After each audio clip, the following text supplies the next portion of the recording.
What up? What up? What up, world? We are back. It's week 15, Friday night. I'm Anthony, aka Rasta. This is Get Right Fantasy Network. I'm here with Mike, classic Mike. What's up, Mike? How you doing tonight? Well, man, glad it's Friday night. Finally, Here we are. Here we are. We have a Thursday night game in the books. Interesting game, fireworks. These two quarterbacks are going to be fun to watch over these next, 10 for plus sure. years battling it out in that division. Awesome game last night.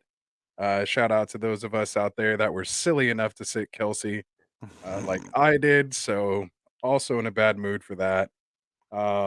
What's funny is when my phone died, and by died, I mean my screen cracked and had no access to the game and no communication to anything. Um, I turn on I get on this morning and find out that he scored 30 plus points and Yeah. I had him on the bench. Wow.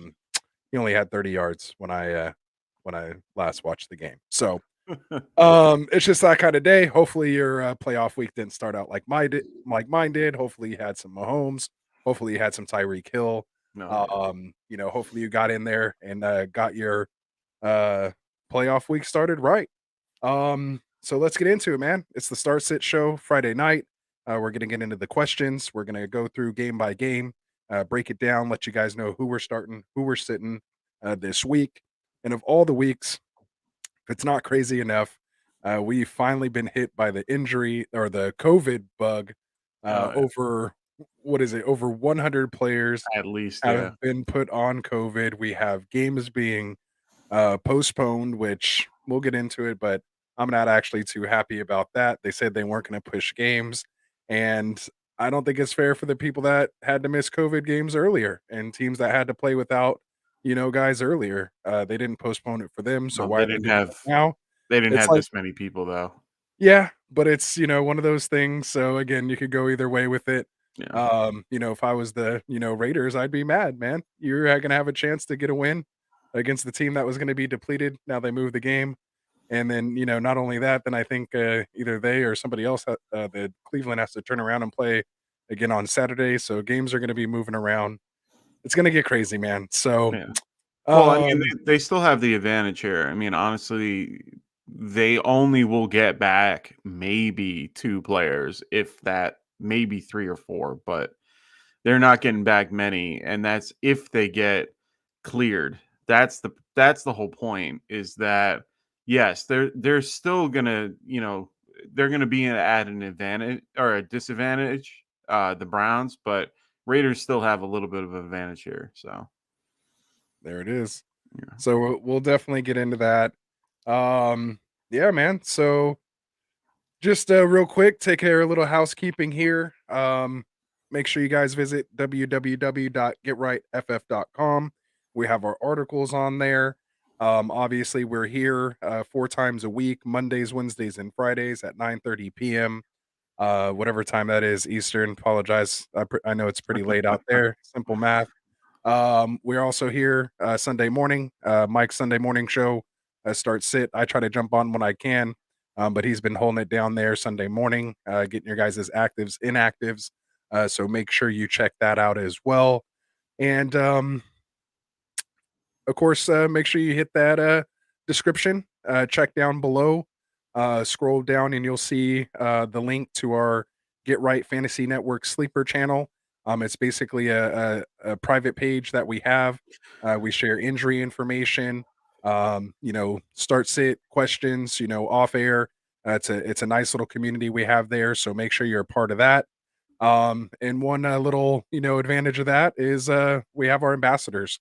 One of our ambassadors is Magoats, and every ever so often he throws out some nice interesting facts of the day. So we always like to put one out there.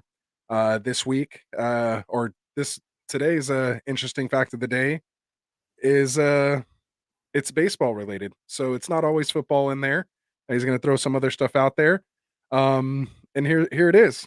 You'd have to add 1,183 hitless at bats to Tony Gwynn to see his career batting average dip below 300. Wow. So just think about that. That's amazing, man. You'd have to come up to bat almost 1,200 times and just throw it on your shoulder, and you'd still be batting over 300 for your career. Wow. Pretty impressive. I mean, just in itself. So shout out to Tony Gwynn there. So I'll let you take it over, man. I'm sure everyone's tired of listening to me now. Yeah. Just real quick, we have Dustin in the chats, so he'll hold it down in there. Shout out to Dustin and Frank.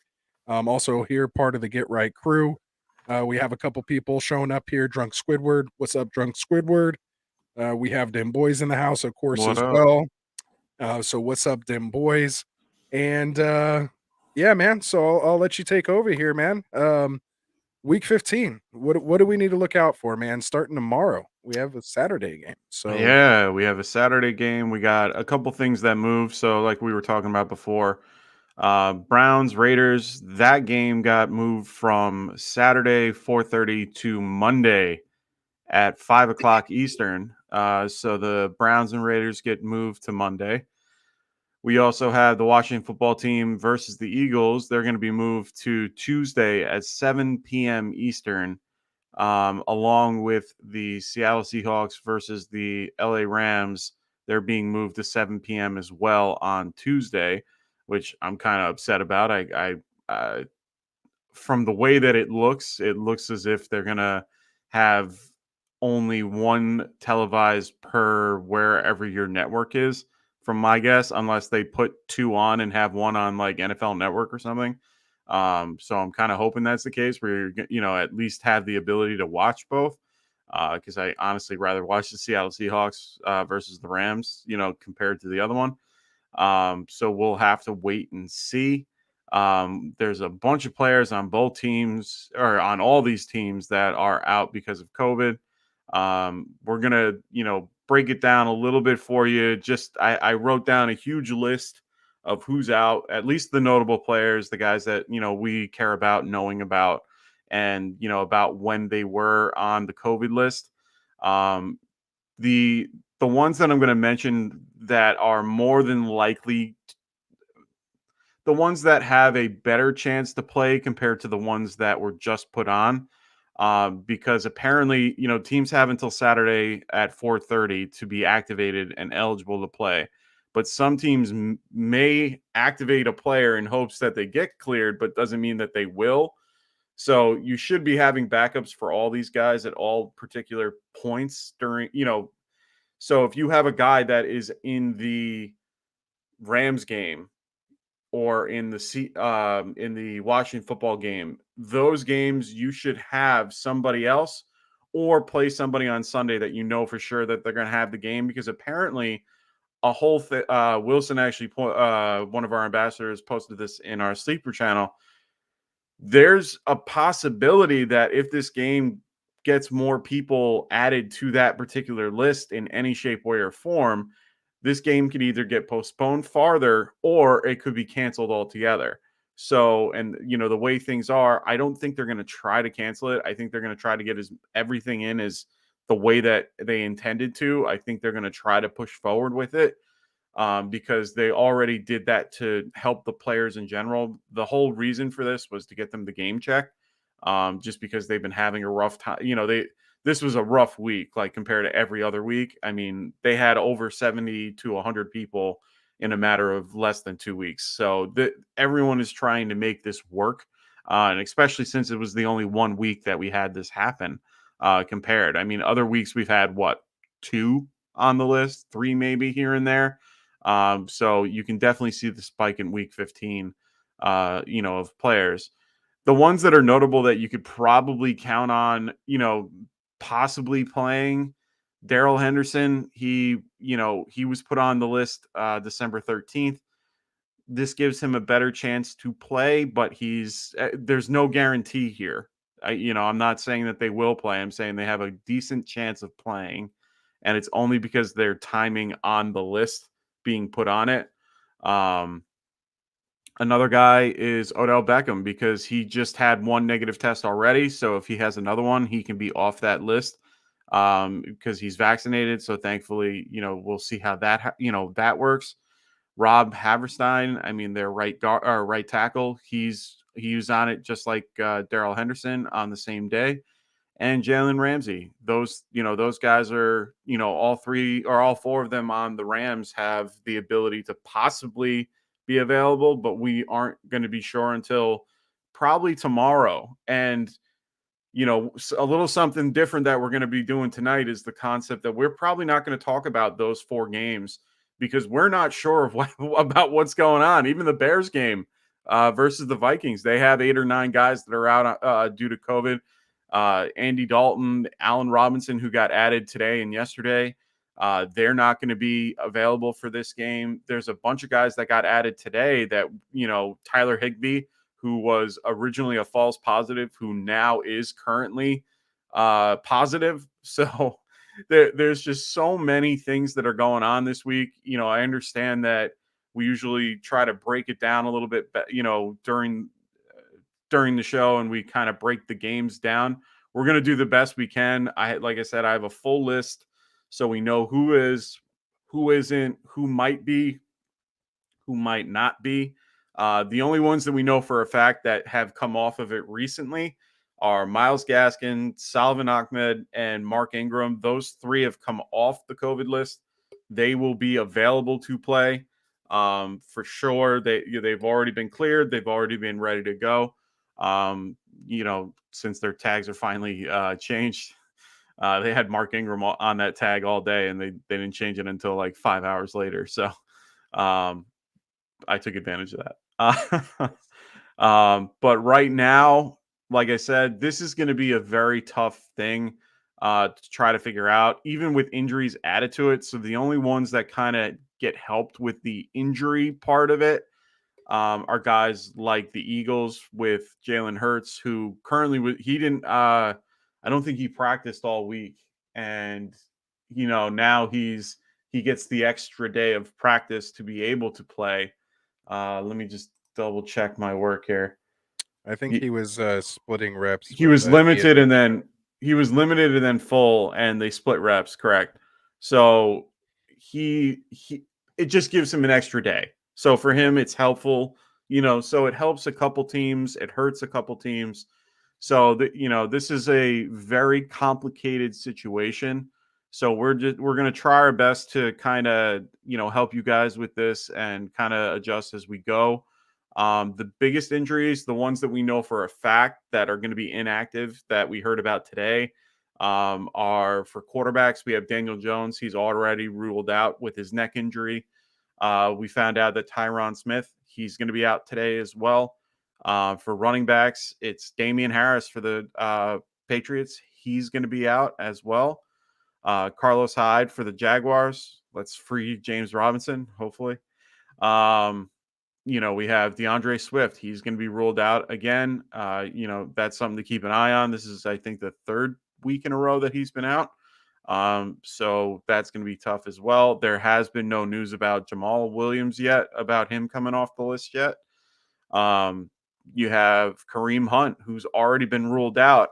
But here's the fun part. I don't know if he's been ruled out, but doesn't mean that he might be free, now that they get an extra practice day. I don't know if that changes things, but I would just assume he's going to be out just because he got added to the COVID list as well, and he got added today. So he's more than likely not available, even if they had that extra window.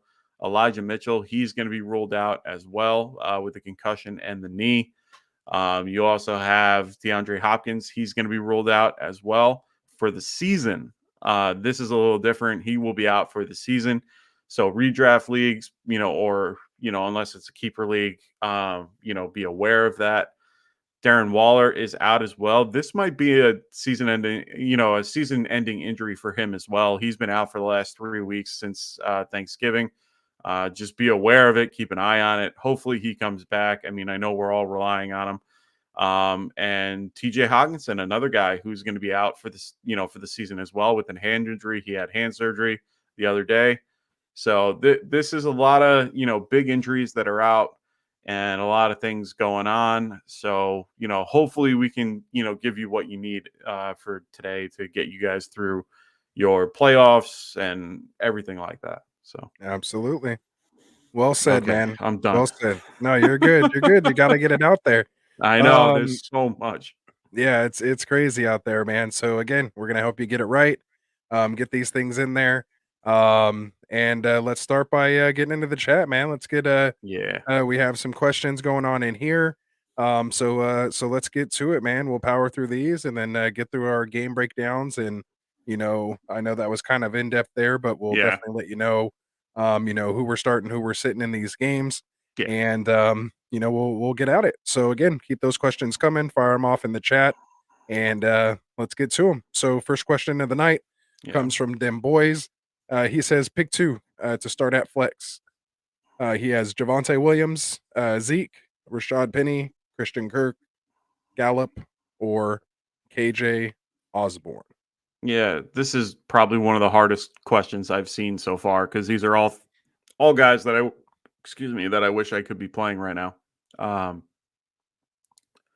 For me, if this is your flex and you're looking for two, I'd prefer, of course, to go more with the running back.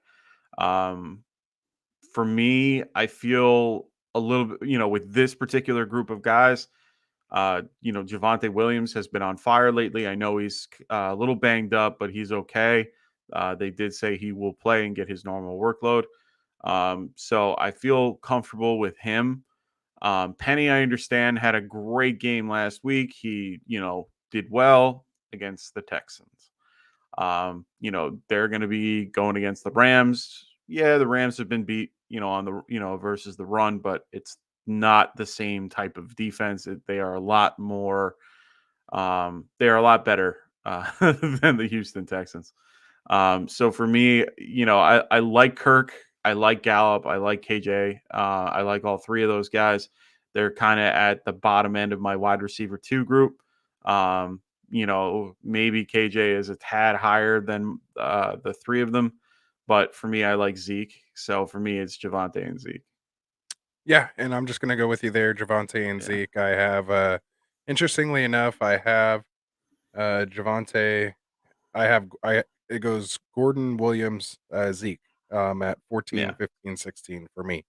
And Okay. that and I might actually I just noticed I had James Robinson at 17, which I'm sure we're gonna get into here. Yeah, I'm gonna move him And up. I think I'm moving him up to about at least 13-ish, I think right now. Okay. Maybe Yeah, I 12, mean, 13. yeah, I'm gonna put him at 12, make him an RB1 this week. he's probably for me gonna be around that 12, 13, um, you know, range. Cool. All right. James So Robinson. Yeah.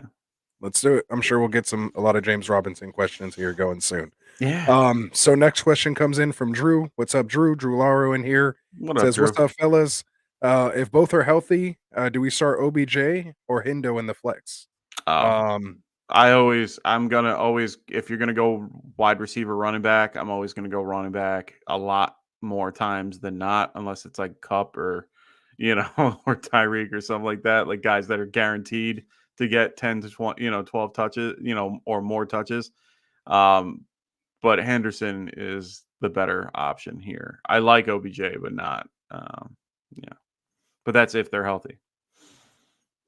yeah. I mean, to me, I'm probably gonna go OBJ there. Okay. I like what I see. His involvement here in the offense. He's scoring touchdowns. Definitely looking for him.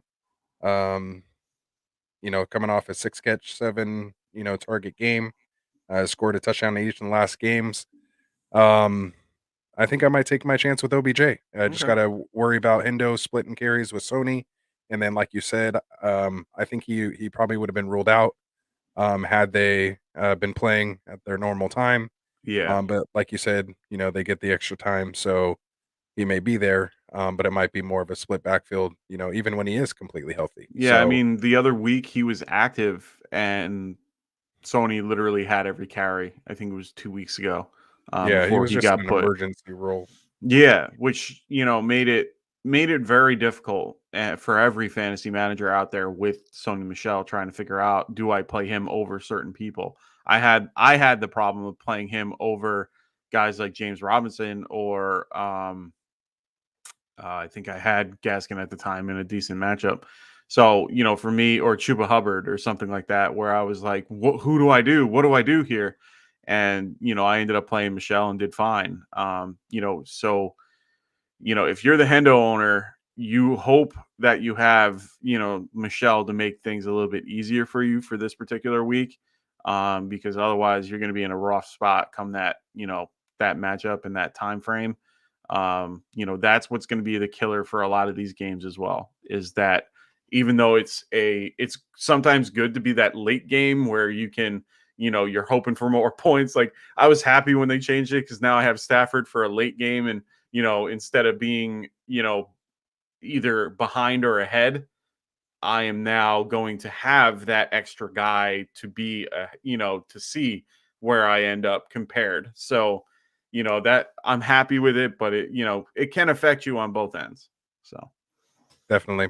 He follows that up with saying also Devonte Parker or Christian Parker, Kirk, and this even is me. half PPR, so I'm Parker as well. Parker. Parker's so, going to be my answer for about half of these questions. Ooh, nice. Big on Parker this week going against the Jets. Well, with Waddle out. Again, no Waddle too. So Hindo and Parker from Dem Boys.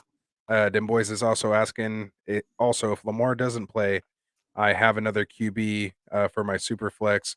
Would you go Melgo, Hollywood, Judy, or Goddard in that? He doesn't have another QB. I don't have another QB. Yeah. Okay. So would you go Melgo? Maybe my brain didn't want to register it. It's like, why don't you have another QB there? That's funny. For the playoffs, I mean, I can understand maybe a bye week, but for the playoffs. I think I'm gonna go Melvin. If you're gonna pick somebody, absolutely, I'm going Melvin Gordon right there. Yeah. He was limited all week. Yeah, and let's say for whatever reason Melvin can't go. Who do you have second there? Oh, because I really don't like Hollywood. I would do probably Judy. I'd probably go Judy. Man, Goddard coming off that big game. I don't care. He's not getting Minshew throwing it to him. Judy hasn't been doing much though. I don't. Well, he's been doing more than that. So he's been doing more than Goddard, in my opinion. Like, Judy's been a lot better. Let's see. Judy coming off of he hasn't scored a touchdown all year long. That's fine. Goddard's coming off a 2-touchdown game. Okay. Against the Jets. Yeah. Same concept. He in his last 3 games, he's had 3 targets, 6 targets, 6 targets, 2 catches, 4 catches, 5 catches, respectively. Yeah, those are good numbers. Hasn't topped 77 yards all year. Okay. Doesn't mean that, but that's even more my point of wanting to. When a guy has that much of a regression of not getting something, it doesn't mean that it's a bad thing, a negative thing. It could be a positive thing. And the matchup's good against Cincinnati. For me, that's just it's a better matchup. Hollywood coming off, he's going to be, who's Hollywood facing this week? He's facing the Packers. I mean, that's not a bad one either. But Hollywood's been streaky too, So for me, I feel like Judy's been a little bit more consistent compared. I mean, right now it's basically just been Mark Andrews out in Baltimore. Hollywood gets a game or 2 here and there. But for me, Judy just seems more, like you said, he had the 6 targets per game, 6 to 8 targets a game with 4 to 5 catches every game. His catch rate is actually pretty decent. I don't, for me, he's a wide receiver 3 anyway. So there it is. Yeah. All right. But I'm still going Melvin Gordon. Absolutely. J Media in the house. What's up, J Media? How's it going? He says, 1 team left for me. Crucial week ahead. Yeah, so good luck to you. Let us know if you have any questions. We'll get to them here. We have Jonah Archmage Eternal in the house. What's up, Jonah? Jonah says, "Hey guys, hope it's going well tonight. What are your guys' thoughts on starting players in games that got moved to Tuesday?" So we kind of touched about that Yeah, I earlier think in the show, yeah, but go ahead and give them a little nutshell it's recap of that. it's risky. I mean, either way, it's risky. They keep saying. I mean, I think that they're going to play through it. Like I think that they're going to have the games regardless. But this is me speaking on Friday. Before a Tuesday game. Like there's still another 4 days till we even get to these games, and like I've been literally giving you guys the injury news all week, Wednesday through Friday, and I have literally been on pins and needles just waiting to see one of my players pop up Yeah, I know. because Every time you get the when alert, you're like, "Oh, whenever I get an alert, it says 8 players on this team, and I'm like, you got to be kidding me. And then I'm like, I look at the list. Thankfully, I haven't had that. I haven't had the issue. A lot of other teams that I see in my league have, but I'm sitting there and I'm waiting for a name of mine to be yelled out because I have guys on these teams with 20, 30 players on them. I have Matthew Stafford, who's on the Rams, who have 28 people. I have Nick Chubb, who's on the team where Kareem Hunt just got it. Like I'm not feeling comfortable in these particular matchups, and that's where the issue is let's just say, for argument's sake, and I'm hoping, I'm definitely jinxing myself here, but it is what it is. You have somebody like Nick Chubb who's going to be playing on Monday night, that first game Monday night, and let's just say he gets told on that day or the day before that he's on the COVID list. Who are you replacing him with? You have 4 games to pick from, but Dearness Johnson, well, go that's go if get him now." you have him, and exactly, if you can get him, great. But that's the whole point. A lot of guys and a lot of teams and a lot of people in these leagues have already done exactly what you just said. Went out, got the backup, found a way to make it where you have a backup for everybody. And that's where the thing is for this week. The main theme for this week is pick up the backup. Have a backup option, especially for those games. But here's the thing. If you don't feel comfortable with your guy in that game, you're gonna have to go with that. You're gonna have to go with the guy on Sunday night or Sunday afternoon or whatever. Just because you're gonna be your only option. So honestly, I don't feel comfortable doing it, but if I have no other choice, I have to. But you need to have a backup that can back that guy up. So you need to have somebody. I can't even think of, a bunch of names right now to throw off the top of my head. But, a lot of these games, it helps for injury compared to COVID. So COVID Yeah, can get anybody, you know? yeah. Go ahead and take over. I'm gonna pop out real quick, but I'll be Okay. right back. No worries. I got you. Sorry, guys. So let me just clear this real quick. All right. Cool beans. So that's the best I can do with that right now. Jonah, I'm going to get you again. Also, pick 2 Edmonds versus Detroit. We got Devonta Foreman against Green Bay, and we got Stevenson against the Colts on Saturday.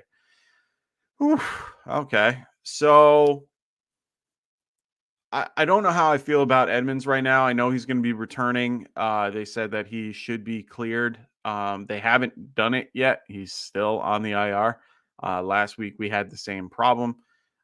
If he isn't active, then you're kind of in a pickle because I feel like the best option here would be Stevenson compared to Devonta Foreman.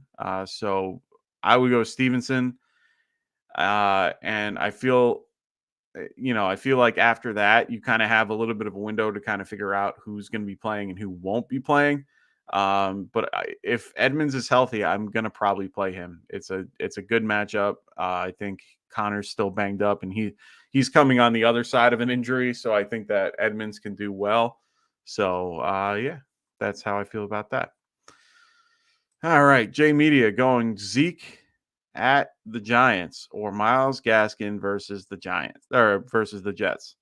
I'm playing James Robinson and flexing Deontay Johnson. Okay, good. I would probably go Zeke here.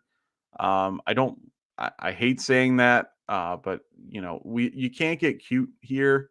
I know the matchup is good for Myles Gaskin as well. I'm very high on Myles Gaskin this week. But Zeke is Zeke. The team is going to probably go up. Tony Pollard's out. Well, not out, but he's a game time decision with his plantar fasciitis. I'm in shock that he is even going to play, or at least be considered for this game. We know he had a rough time last week. I know that they're also losing Tyron Smith. But either way, I feel a little bit more comfortable with that. Gaskin has been spotty at best, even in decent matchups. So I rather go with, a little bit more, someone that I feel a little bit more comfortable with is Zeke. So we got Jonah going. OBJ chemistry with Stafford has been great. I have no idea if COVID has affected Hindo and or Sony. Yeah, I agree. That's the hard part. OBJ is coming off of it. He has the negative test. He might have a negative test tomorrow. They have till 4:30 to activate him. So for me, he might be a better option compared to Hindo. But if Hindo is healthy and off the COVID list, I would go with Hindo because he's more guaranteed to touch. Them boys was saying that Sam Darnold was my QB3. Yeah. I'm very upset with with Sam Darnold. Then boys going Jonah, Freeman and Stevenson unless Connor is out. Then I go Edmonds over Freeman. Okay. That's a fair assessment too. I don't mind Freeman. It's just I like that particular. I like the Edmonds matchup a little bit better. But it is what it is. Them boys also agreeing with Zeke to use Zeke as well. I am not giving you a score prediction. Mean. So mean, Dustin. Trying to get me to, say things I don't want to. And Ant's back, so we don't have to talk about that. Oh, no hearing. I can't hear you, brother. No, it's all good. There we go. See, everyone had to get on the phone there. Dustin was trying to call me, but Dustin, my phone's like cracked and broken. So I think I answered, and you might have saw me trying to mess with it. I can't even like hang up the phone. So that's what was going on there. And then my mom was calling me, which ended up being my sister. And I thought there was like an emergency or something going on, which is why I got off. But luckily, everything's okay. Good. She just wanted to know what size shoes my kids wore for Christmas shopping. There you go. So it was all good. So cool. So I'm glad you got to answer some of those questions there. I just wanted to kind of touch on the Stevenson. I'm sure we'll get into that when we talk about that game, but I think he's a good that's start. next. Yeah. And we'll go from there. So where are we at? I'll let you lead me, and then I'll No, you're good. Get back into the swing of things. Where are we at? We're going right into, we can definitely lead right into that and talk about Stevenson and go right into the New England Colts game. So we have New England Colts at, the Indianapolis Colts. Colts favored by 2. Did you say New England Colts? I think you said New England Colts. Oh, well, New England Patriots at Indianapolis Colts. The Colts favored by 2. We have the over-under at 45.5. So, this game looks to be a little bit tight. New England coming off a, big win the other night. Indianapolis, same thing. So we have Bolden, is listed as questionable. He's been limited. Brandon Bolden, the running back, is listed as questionable and is limited all week. So he's listed as questionable at this point. We already know Damian Harris is going to be out for this game. So, Ramondre Stevenson is not a horrible option. They lean on the run, as we already saw. They feel comfortable in running. I think they're going to have to do that against this particular defense. I do think the Colts have one of the better run defenses in the league compared to their pass defense. So I think Belichick might kind of sway everything back. Instead of running the ball 90 times, might throw it 90 times. But I think that they need a healthy dose of like a balanced offense for Mac Jones. I think just the way that the offense is. So for me, I just, I would play Stevenson just because, if you saw what Harris did, I think that Stevenson can, do just as well. So, and that's their philosophy. run the ball, play defense. Yeah. I have Mac Jones coming in here. No, he's not going to be rated high. Like Not too high. I have him at let's 24 get right that now. clear. Yeah. No, I'm just gonna say I have him at 24 right now. Yeah. Maybe adjust that a little bit here, depending on some of these COVID quarterbacks and things like Yeah.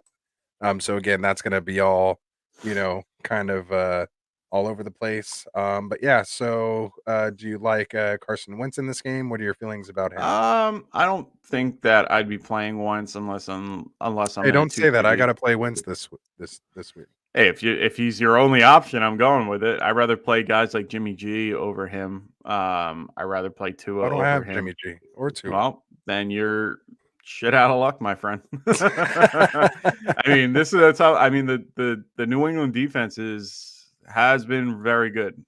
So it's to a point where I'm trying to avoid playing that defense if I can. Would you play him over Davis Mills? Oh, for sure. Okay. Yeah. So that's why he's in You the don't even starting have to lineup. try to sway me there. All right. So I got him in there. He's in there for me. Yeah, I mean, he's not a horrible option. I mean, he's been playing well. I do got to get DeAndre Swift out of here, though.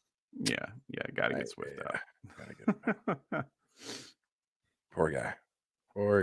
All right, go ahead. No, I mean that's all Take it really. away. I mean, you're playing Jonathan Taylor. Like Obviously. it's going to be a tougher matchup for him, but you're definitely playing him. And what about the receivers in here? What about Michael Pittman? He's obviously, since Jonathan Taylor's been kind of running away with the RB1 kind of title, he's been kind of left in the dust. He did have a nice game. I think last game was decent. I'm fine with do Pittman. Do you trust him this week? Yeah. Oh no, I think Belichick's going to try to commit to stopping the run. So in this case, it will open it up a little bit for Pittman. I think. I like him regardless of the matchup. He's one of those players that is slowly gaining favor. I mean, he's probably a low end wide receiver 2 in my opinion. But he has the potential to be wide receiver 1 in any matchup. So I like the upside that he has. I'll probably start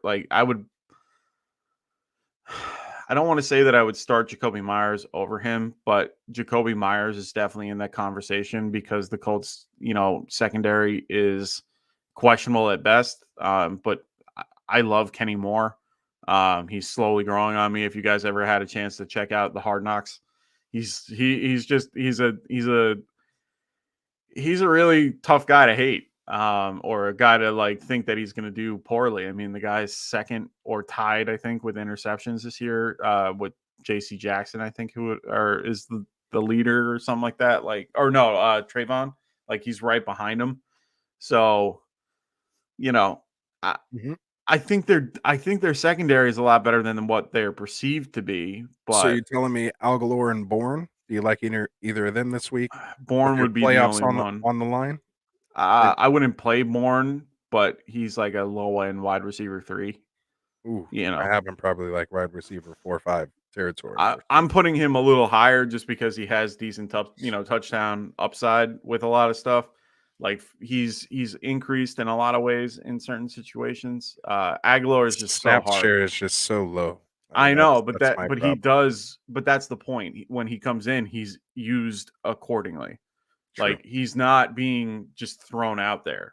He's out there to help with plays. The scoring of the plays. Any tight ends you like? Yeah, Hunter.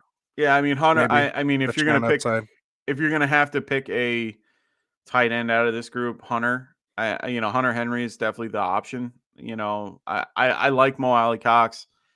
I like Jack Doyle, but Hunter Henry is definitely not in fantasy. No. All right. Well, let's do it. We'll move on. Let's see. Next game we have, our first Sunday game is going to be the Carolina Panthers at Buffalo Bills. I just want to check the line because I saw the line moved a little bit in that Indianapolis game to actually Colts favored by 2.5 now. Oh, wow. In this Carolina Buffalo game, we have Buffalo by 12. Oh, wow. It went up that much. It went up that much now. I did this yesterday. Wow. Yeah, so Buffalo by 12 currently here, according to PFF. We have 44.5 point over under. Obviously, I'm sure it's with the news that Josh Allen looks like he's healthy, Yeah. unfortunately for me. And looks like he's going to be out there. He was actually completely taken off the injury report. I'm probably stealing a little bit of your thunder here, but I've been watching this very closely. And I'll let you take it from there. I don't want to steal the rest of your No, research you there. Go honestly ahead. that's the biggest name that you can name for this game. He's off the injury report. He's good to go. Emmanuel Sanders went from questionable to out to doubtful. I didn't understand that, but more than likely he's going to be out. This is definitely going to be good news for Gabriel Davis, Cole Beasley, Dawson Knox. I think that opens up things a little bit more for them. On the Panthers side of the ball, DJ Moore is listed as questionable, but it was limited all week, so he's more than likely going to be playing. He's the only notable guy on the Panthers that we have to worry about, but it looks like he'll be fine. A lot of people were speculative if he would play or not, but if he's limited all week, I have a better feeling he'll play compared. So unfortunately, you don't need to play Droppy Anderson, or you can and see what happens. Um, I Who's think my quarterback? yeah, no, that's the other No, problem. I'm good. I don't like it. I'm just saying, like if you're gonna play DJ Moore, I mean, good luck. I think the hardest question for me is how do you feel about ranking Chuba Hubbard for the rest of the season? Because is he even worth stashing because of his particular his matchups coming up? I mean, he's got the death row of running back situations. I mean, he's facing the Buffalo Bills, one of the best against the run. The the Tampa Bay Buccaneers, one of the best against the run, and the New Orleans Saints, one of the best teams against the run. So you have I three got a teams. perfect question for you. Would you prefer him or Rashad Penny, who gets Rams, Bears, Lions for the next 3 games? Rams, Bears, Lions. See, and that's the thing. I don't trust Penny because for me, Penny is like glass. Well, I'm Like, just saying, and like, I'm not saying like if you're dropping someone, if you're dropping Chuba, would it be for a guy like Penny? I mean, that's not a Penny. realistic No, situation. no, That's a guy that might be out there. I mean, no. probably not I now, but I'm agree. just kind of that's about the guy you're getting off the waiver wires. That type So, of guy. so for my You're not getting a situation, surefire, no. anything at this point of the year. Like for me, my situation that I have to currently deal with is Chuba Hubbard or Miles Gaskin, and I'm thankful that I have the ability to have Miles Gaskin in my IR at this point. Granted, I can't make any moves for adding and dropping players till I get them out of the IR spot, but I'm taking advantage of that IR spot as long as I can. But do I drop him or am I dropping a guy like Tua, hoping that I don't have to worry about Stafford? And that's where my issue is I picked up a guy like Stafford to not or I picked up a guy like Tua to not have to worry so much because of originally the game was on Sunday, so I'm thinking in my head I'm like, well, I'll know Sunday and I can drop him at this point and then I don't have to worry about Tua. But at this point, I don't know what to do because it extended 2 more days, not a couple hours. They didn't get pushed to Right. the Sunday night game. So for me, it's a lot tougher of a decision. Like I feel like I could probably drop Tua now and just kind of roll the dice with Stafford, but at the same time, I have a guy like Chuba who has a tough couple weeks, but he still could be viable for somebody else. And at this point, I'm trying to win. Like this is my week. Like I need to win this week, but then Everybody does. I And need that people for the next 2 weeks after that. So Yeah. Well, and that's what I was about to say is there is no next week at this point. So you yeah, got to play for now. yeah. Rest of season rankings to me change weekly anyway. Oh, I agree. So, you can't really look, that far ahead. Yeah. But again, at the same time, you're not dropping someone crazy. But I feel like I'm almost disqualified for talking tonight after sitting Kelsey for Kittle. I mean, I can't get over that. So just full disclosure, everybody out there. We have a drunk Squidward kind of he's going through it, it looks like me. Um I'm at least 0-0 still. You know, I don't have a deficit quite yet, but Wow. I feel like I put myself That's in a tough. hole. But Drunk Squidward says, I'm losing guys bad. Or he says, I'm losing guys bad. My opponent has 90.5 points and I have 18.2. They had Kelsey, Patrick Mahomes, and Keenan Allen, and he had Austin Eckler. Wow. So At least you got some of it. Like some of that at least you got, and you have an ability to kind of move, you get just need up the there. rest But of his team to tank, and oh, you need a that is couple rough zeros though. on his team. Yeah. So good luck, man. Hopefully Oh, you can good luck. pull that out. And like he's saying, it ain't over till everyone plays. Mhm. So again, never throw in the towel after Thursday game. But Oh no. the other two are just those are kind of normal production. It's that Kelsey, you played against one of those guys this week. Yeah. That's the thing. It's hard to overcome that, but Oh we've my seen god. it. Remember when Jonathan Taylor had his 5 touchdown game? Oh I yeah. had We didn't Jonathan think it. Taylor and Yeah. lost. That happens. So Yeah. it like you said, it's not over. Hector Gonzalez, quickly, Kirk or Gallup? I Kirk. think I have, or I'm sorry, what did I say? I don't even know what I said. Kirk or Christian Gallup? Kirk. Yeah. Christian Kirk or Gallup? Oh, Um, I'm going Kirk without question. um, do I have it rated like that? With Hopkins out, I Yeah. might have With Gallup. Hopkins out, I'm going Kirk.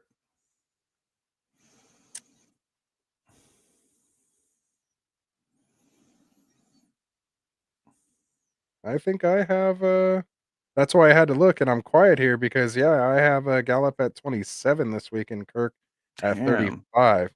Only because just whoever else is kinda I mean, everyone's on COVID, so everything's shifted up so high, so just kinda take some of these, rankings, don't I guess we can't pay attention so much at the number, just kinda who's ahead, but I think I like Gallup a little bit more Okay. this week, as long as Dak gets his you-know-what together.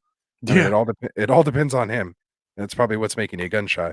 If he'd been throwing for 350 yards and Gallup would that's what we need. And I need that in Listener League bad. Hector also asks, Melvin or Stevenson in the flex? Ooh, that's a good question. Melvin That's or that Stevenson? to me, they are like neck and neck. I like Melvin's matchup a little bit better than Stevenson. So I'm gonna lean Melvin, even though he has Javonte. Yeah, man, That's tough. it is. On my rankings, it's not as tough. I mean, I have Gordon at 15 and Stevenson at 23rd. Yeah. So yeah, But and even again, if I you have move Steven up, I mean, you're not even moving if him I up move that him up, high. yeah, I'm not Yeah. moving him up that high. Um, I like that Gordon Williams combination. Yeah. But again, that's why I'm so down on Judy. Going back to that, Yeah. question before. Understood. So Yeah. there it is. Whoa, look who we have in the Yeah. house. A normal Sunday regular We is have Patrick here. and Drew back on I love the it. same Long lost stream. The cousins. long lost cousins. What's up, guys? So he's up, man. East Coaster hanging out with you here, Mike.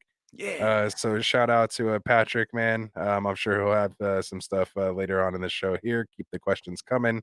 Oh yeah. Um, Devonte Parker or Drunk Squidward saying Devonte Parker is start with Jalen Waddle out or start Scary Terry. Yeah, that's Parker. Go Parker You're all not day gonna there. defer me. Like I'm gonna pretty much say Parker for 90% of the I questions think that involve Parker's Parker. probably gonna have to sneak into my top 12. Yeah.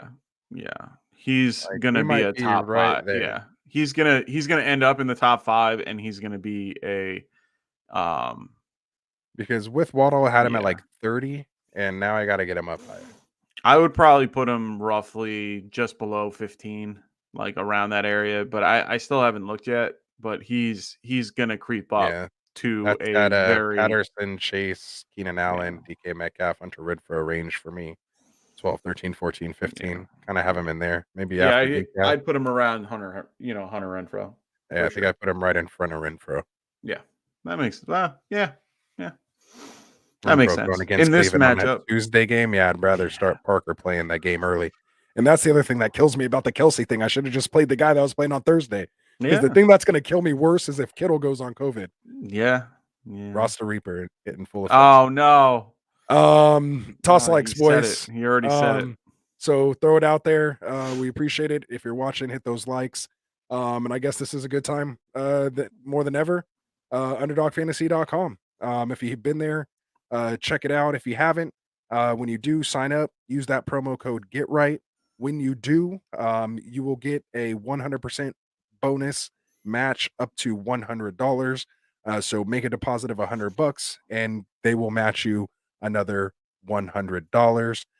They have some awesome, basically a best ball platform, but they also do pick'ems, over under, yardage bets. It's a lot of fun, especially as us, fantasy players. You're kind of in tune, with what guys are kind of getting each week. So it makes for a lot of fun to get in there and just kind of test it out. And Put your money where your mouth is. So yeah, a lot of it's fun. also great for if you're one of those teams that didn't make the playoffs or the teams that are in a bye week that you need just a Little little bit, fix. a little fix or it's fun. It's a lot of fun. Yeah. Absolutely. So get in there, use that promo code Get Right, get that 100% deposit match, and of course, play responsibly. All right. So after the Devonte Parker love, let's get back to the chat here, and then we'll get into our next game. We have Patrick asking his question. Hopefully, he's still awake here with us. Hopefully, he's not dozing off. He says, "So I'm in a pickle, as we all are, my friend." He has Cooks and Van Jefferson in the flex, but Oof. just grabbed Jeff Wilson and also have Jamal Williams out. Them with them four, what do you think? Um, uh, Van Jefferson's tough to gauge. He'll do better with the fact that Higbee's going to be out. Um, I like the matchup a little bit better against the Seahawks. The hard part's the COVID. That's what's gonna throw me for all these particular questions. I mean, Brandon Cooks, he's out of my particular scenario. So in this, it's only Van Jefferson, Jeff Wilson, and Jamal Williams, but Jamal Williams isn't off COVID yet. So for me, it's really just Jeff Wilson and Van Jefferson. And it's so hard to pick. I'd rather have the running back because I know he's guaranteed the touches, but I think I might go Jeff Wilson just because of the matchup. I mean, Atlanta is not that great on defense. So I think I just might stick with Jeff Wilson. I wasn't too impressed with Jeff Yeah, Wilson. I'm It still seemed not like last impressed, week. but So that's what really gets me. I do like Van Jefferson. I think we were talking about it on the Wednesday show. okay. Kind of showed my affinity for Van Jefferson. Um, you know, just I actually have Van Jefferson at 22 this week. I have Brandon Cooks right behind him at 23, going against Jacksonville, and that's the only reason why. And only because there's so many question marks kind of with a lot of the guys after that. Mm-hmm. I kind of get into that Michael Pittman, Scary Terry, DJ Moore, Claypool, Gallup, Mooney, Gage, AJ Green. It just kind of goes into these guys that still all have a bunch of, kind of question marks there. At least, Brandon Cooks has a good matchup, so and he is the number one, over there. And, Davis Mills, will hopefully throw it to him. He looked, Yeah. halfway decent last week. Honestly, he kind of looked a little better than, what we've seen, a couple games out of Baker so far this year. So we'll see, kind of what happens there. Yeah, it's not a bad Um, matchup. yeah, so I like those guys. More so. So again, I don't know exactly who you're starting or sitting or kind of what exactly the question is there, but that's kind of my synopsis of those guys. Yeah. He's also saying or Zach Ertz or Noah Fant. I I like think I would Zach ride Ertz. Zach Ertz there. Yeah. Yeah. Let me double check his status though. And I know he was thrown on the injury report. I just got to double check. and as you're checking that, I'll read you off this question also from Patrick. We'll just get his trifecta finished here. Keep the questions coming though, Patrick. We love it. He says, in my kicker issue, I'm scared with Boswell. He was going to grab Elliott, but said the wins are going to be up there this weekend. So Yeah. do you stick with Boswell, Yeah, I or mean, you pivot where's to Elliott? Boswell? Boswell's going to be playing. Are they indoors? Where are they playing this They're week? playing at home against Tennessee. Oh, they're at home. Yeah. Ugh. Pittsburgh's usually not that bad. I mean, if you Just saying there's supposed to be Elliott's some wins. going against who? They're going against the Washington football team. And they're at home. Ugh. Find someone else. I mean, there's not a lot of dome games this week.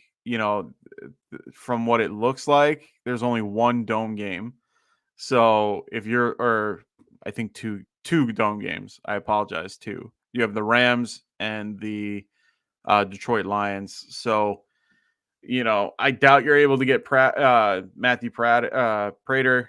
I wouldn't go with the Detroit Lions option. And I don't think you're going to go with.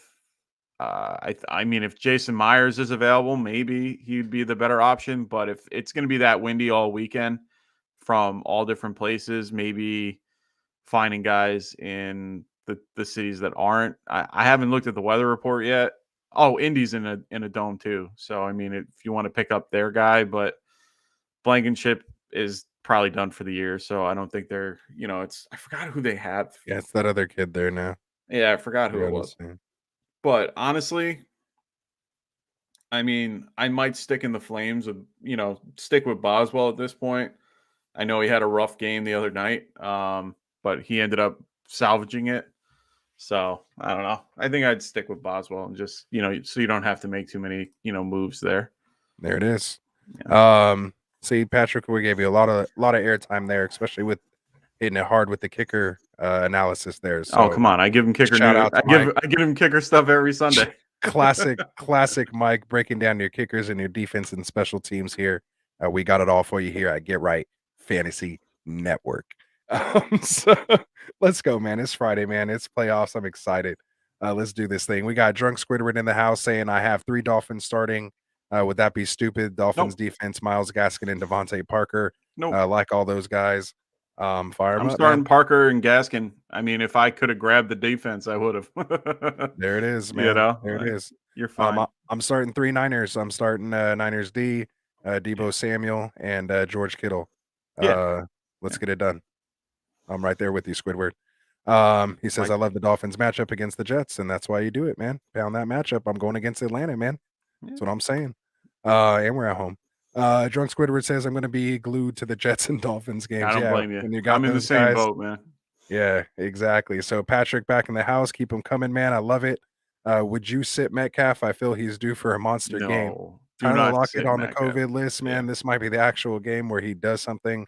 If not, Eskridge, Swaim, they might be little. I think they're all hurt too. Like, are they too? I think there's like a whole list. I think there's like a whole list of guys that have like I said, the hardest part for this week has been the change in the injury schedule because some of them changed tags, some of them didn't. And right now they have Metcalf with a foot and back injury, but he practiced in full today. You have Eskridge who did the exact same thing today. They had Swain who did the exact same thing. So thankfully they're going to be getting people back, but this game only helps them. So and he said he'll check back Sunday. So he'll be here for that Sunday show. I know he's always going to break it down. So we got Jay in the house. What's up, Jay? If anything, just make sure your daughter picks the Elliott or Boswell. She will definitely do the opposite of who she picks. There you go. We got Jay in the house. James Robinson thoughts change over Gallup and Ayuk at the flex. No, it might be, man. I think I still like Ayuk, man. No, there, especially with Elijah Mitchell out, but in this case, with all the news we have, free James Robinson. You got to go, James Robinson. But they're doing it. They're gonna do it. He'll probably see 20. I think the over under on his carries this week are going to be. If I set 25. It at 23 and a half, where are you going? Over. All right. They need to, and is he going to do anything? It is still the same offensive line. I'm just saying. I don't so we'll get to that. We're gonna break it down when we get to that game. So just hang with us, Jay. We'll keep it on the teaser. Bring up what I was gonna do. Yeah, keep it on the teaser. We got all that for you. So let's see. And Patrick saying, this COVID S is gonna lose a lot of people money anyway. So go back to bed. I'll see you guys Sunday. So all right, brother. Good night. Have a good one. We will see you on Sunday, my friend. When you wake up, probably 10 more people will be on COVID list. Just hopefully none of them are yours. Oh, come on, man. It's crazy, man. Let's do it. Like I'm saying, if you got guys on Saturday games, just start them. Just get it over with, get your points, and move on. Yeah, fair Um, point. all right, so we had all the drunk Squidward talking about the Jets and Dolphins. So let's just get to that game right now. We have the New York Jets at the Miami Dolphins. Again, I'm going to check this line here. We have Dolphins favored by 9.5, a 41 point over under, according to PFF right now. And what do you think in this game? Break it down, Mike. Yeah, What I are we at? mean, Michael Carter for the Jets is coming back from IR, so they've been talking all week about him. Like Saleh has been basically saying he's playing, like he's getting his normal workload. He's going to be out there. He's going to be the starter. Okay, cool, good. So if you have Michael Carter, I'm not going to not start Michael Carter. He's their best option.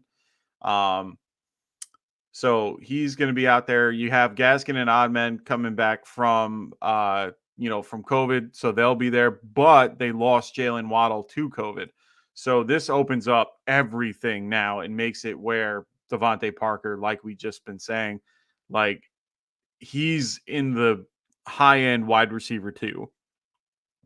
Like he has ability to be up at the top 10 of wide receivers this week, for this matchup. Um, Jets, they're limited. They don't have many options. Elijah Moore's out. Corey Davis is out. They got nobody. Crowder's the lone man on the totem pole. So for me, it's, I'm playing all my Dolphins. I don't really want to play any of my Jets except for Michael Carter. That's the best way I can put it.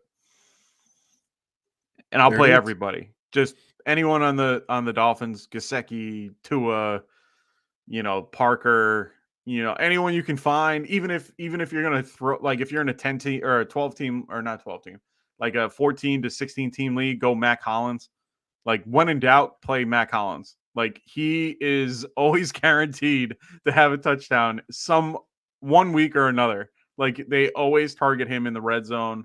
I think he has more touchdowns than most like other 4 or 5 wide receiver. Like he literally is always out there for a touchdown. Like He's it's like the insane. anti Jacoby Myers.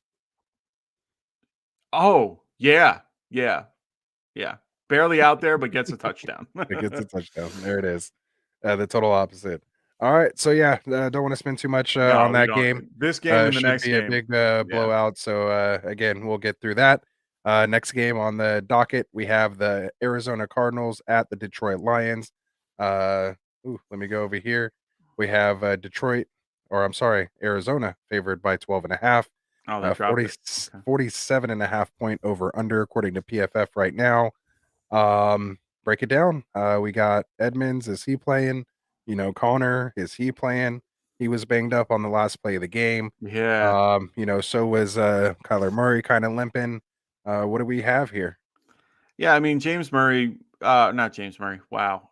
James Conner was limited on Friday only. So he got a limited practice and he's listed as questionable. So my guess is he should be playing, but you also have Chase Edmonds coming back. He has a chance to play.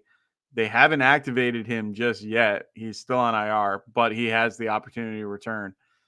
So we have to wait and see. I think it's after. I think they have until the game to activate him. So thankfully it's early. So hopefully they can let you know ahead of time. For me, Christian Kirk's a huge bump in this game with DeAndre Hopkins out for the season, at least the regular season. So for me, Christian Kirk is a big play in this matchup, especially against the Lions. I don't know. I don't think I'm going to play. I think the hard part is trying to figure out if I'm going to play Edmonds. I think he's just a really low end RB2 if he does play. So I think it's a really tough call. But I hope he proves me wrong.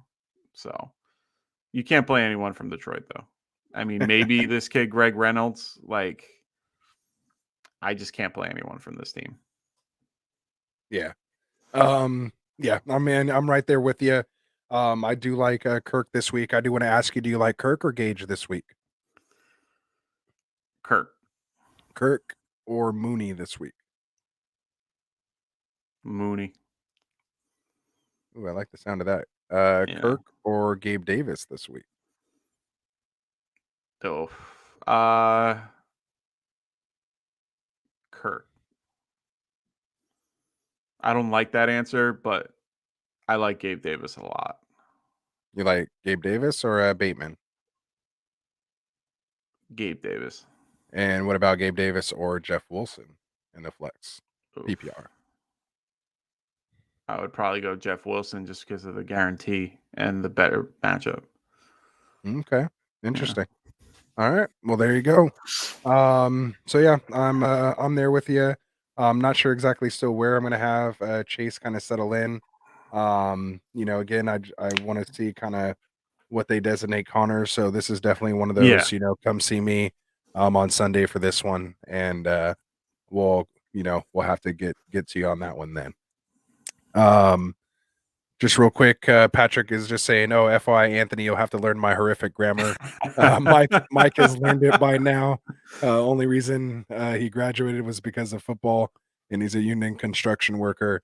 Haha. Good night, guys. So, Hey, man. shout out to Patrick, man. You're It's all making money, good. though. That's Hey, all I'm man. saying. That's what I'm saying, man. It's all good. Making that union money. Yeah, so I just got to get on some more of those Sunday morning streams, so I can learn the lingo and get you taken care of here, man. It's All Jerseyan, love. so you have to kind of like Oh, get in is that that what's mind. Yeah, going oh on? yeah. Okay. He's Yeah, a man. Jersey Italian. So I don't you even know what kind of time it is over there, man. It's crazy. the Jersey Italian, man. I got to figure out. You got to get into that mindset, Exactly. Just real quick too, we'll get Sufyan. Don't get mad at me here. I just kind of got ahead of myself, but I see your question here. I'm not skipping it on purpose. Hang with us here. Drunk Squidward saying Rashad Bateman might be a start if Lamar is out. Frank was kind of real pushing hard on Wednesday that he's quite the opposite. He thinks if Huntley plays, Rashad Bateman is a better start, and he'd feel more comfortable with Bateman with Huntley versus Lamar. What are your Interesting. quick thoughts on that? I mean, I'm looking at the box score from that game, and you have Andrews at 115, 115 yards and 11 receptions, and you had Bateman with the second most with 7 for 103. So it's hard to actually to argue that. Like, he's right. I think that Bateman's more of I guess he's playing more as a possession receiver compared to someone like Brown, who is more downfield. And I've always been the advocate to play I wouldn't say the number 2, but I'd play the more possession receiver.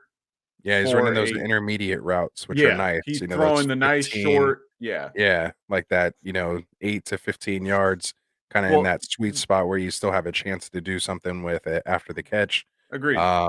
And that's what ends up happening is that those backup guys always rely on that tight end or the possession receiver compared to Andrews went off with Huntley as well too. but he that's goes off with Lamar as well too. So true, but it's because of the system that they play in that he's always in that intermediate route compared to downfield. Exactly. He can play that downfield, don't get me wrong, but he's one of those players that possession underneath. And anytime that you have a backup that's doing that, you always want to play the possession guy compared to the downfield guy. Like, that's always been my philosophy with it. Or I'm playing the tight end with that particular guy. Like, it don't matter who the tight end is. They're going to get 6 catches, or 8 targets for 6 catches or something like that. So, right. So, yeah. So, again, we'll see. We'll see how it goes. I'm interested to see. I have that decision kind of to make. Between Bateman, Mooney, Gabe Davis, these guys like that. So we'll see how I end up throwing it in there. So Sufyan, as I said, I'd get back to your question here. Sorry about that. So he said I had a quick question, guys. I guess he's asking for a friend here. He says my bro has just his wide receiver 3 spot in question. He got Marvin Jones, Gabe Davis, Rondell Moore, and Galladay. Who should he start? He used to have Robert Woods and Ridley. Ew. So decimated by injury. So he's been picking some guys, kind of playing that stream game. So where are you at? Out of Marvin Jones, Gabe Davis, Rondell Moore, and Kenny Galladay. For me, it's coming down the way I'm breaking this down. I'm taking out Rondell Moore. I like the kid, but he's just too hard to predict.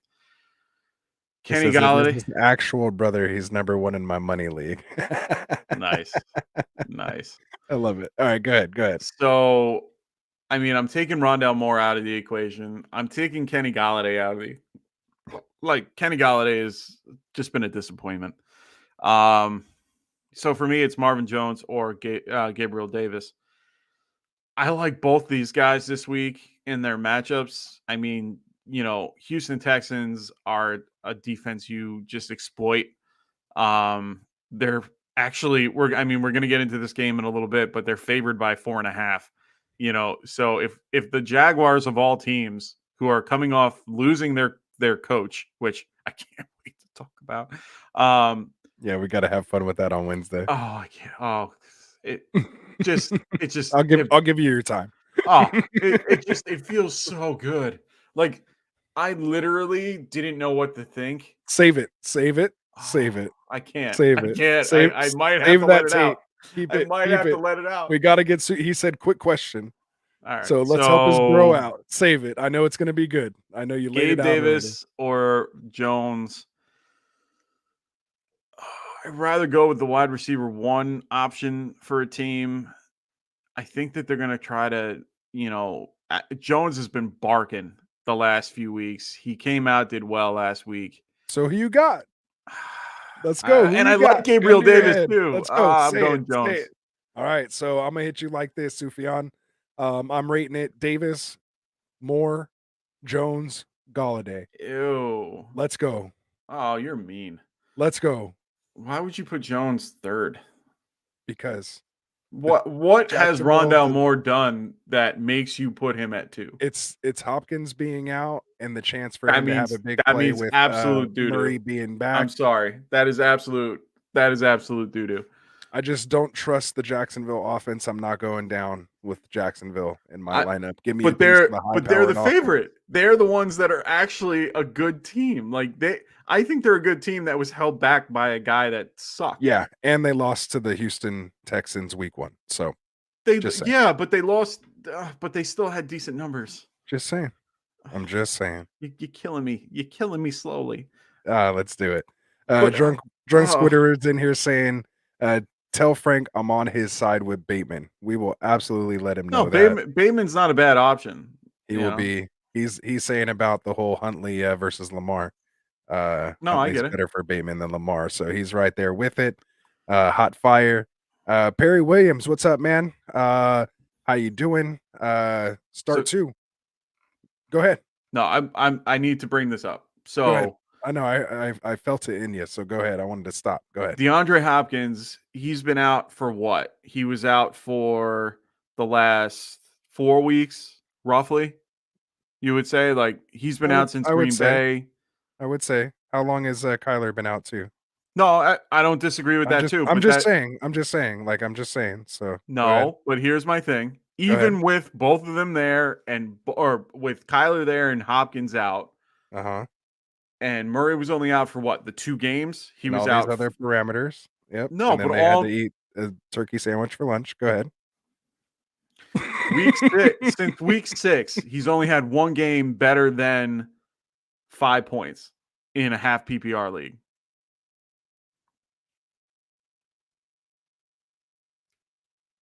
He hasn't done anything since week 6. He had 1 game with 10 points, and that was it against Seattle. Other than that, he went against Houston, 2.7 points.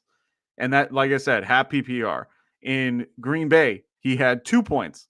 He had 5 points against San Francisco, 3 points against Carolina, and then he had 1 point against Chicago and 3 points against the Rams. I'm sitting there and I'm telling you here There's no point in playing him. He's too streaky. I understand that he had his big 20-point game against Minnesota back in week 2, and everyone loved him. And I like him too. He's a wonderful player, great gadget guy. But unfortunately, you cannot trust the numbers that he keeps putting up. If he put up 10 points every week, I'm playing him. He is not. Yeah. Well, this is but you can't put him as 2. This is not every week. You can't put him as 2. I'm sorry. Over those guys, I sure as heck am. I'll take Rondale Moore. I'll give you the other 2. Gentleman's bet right now.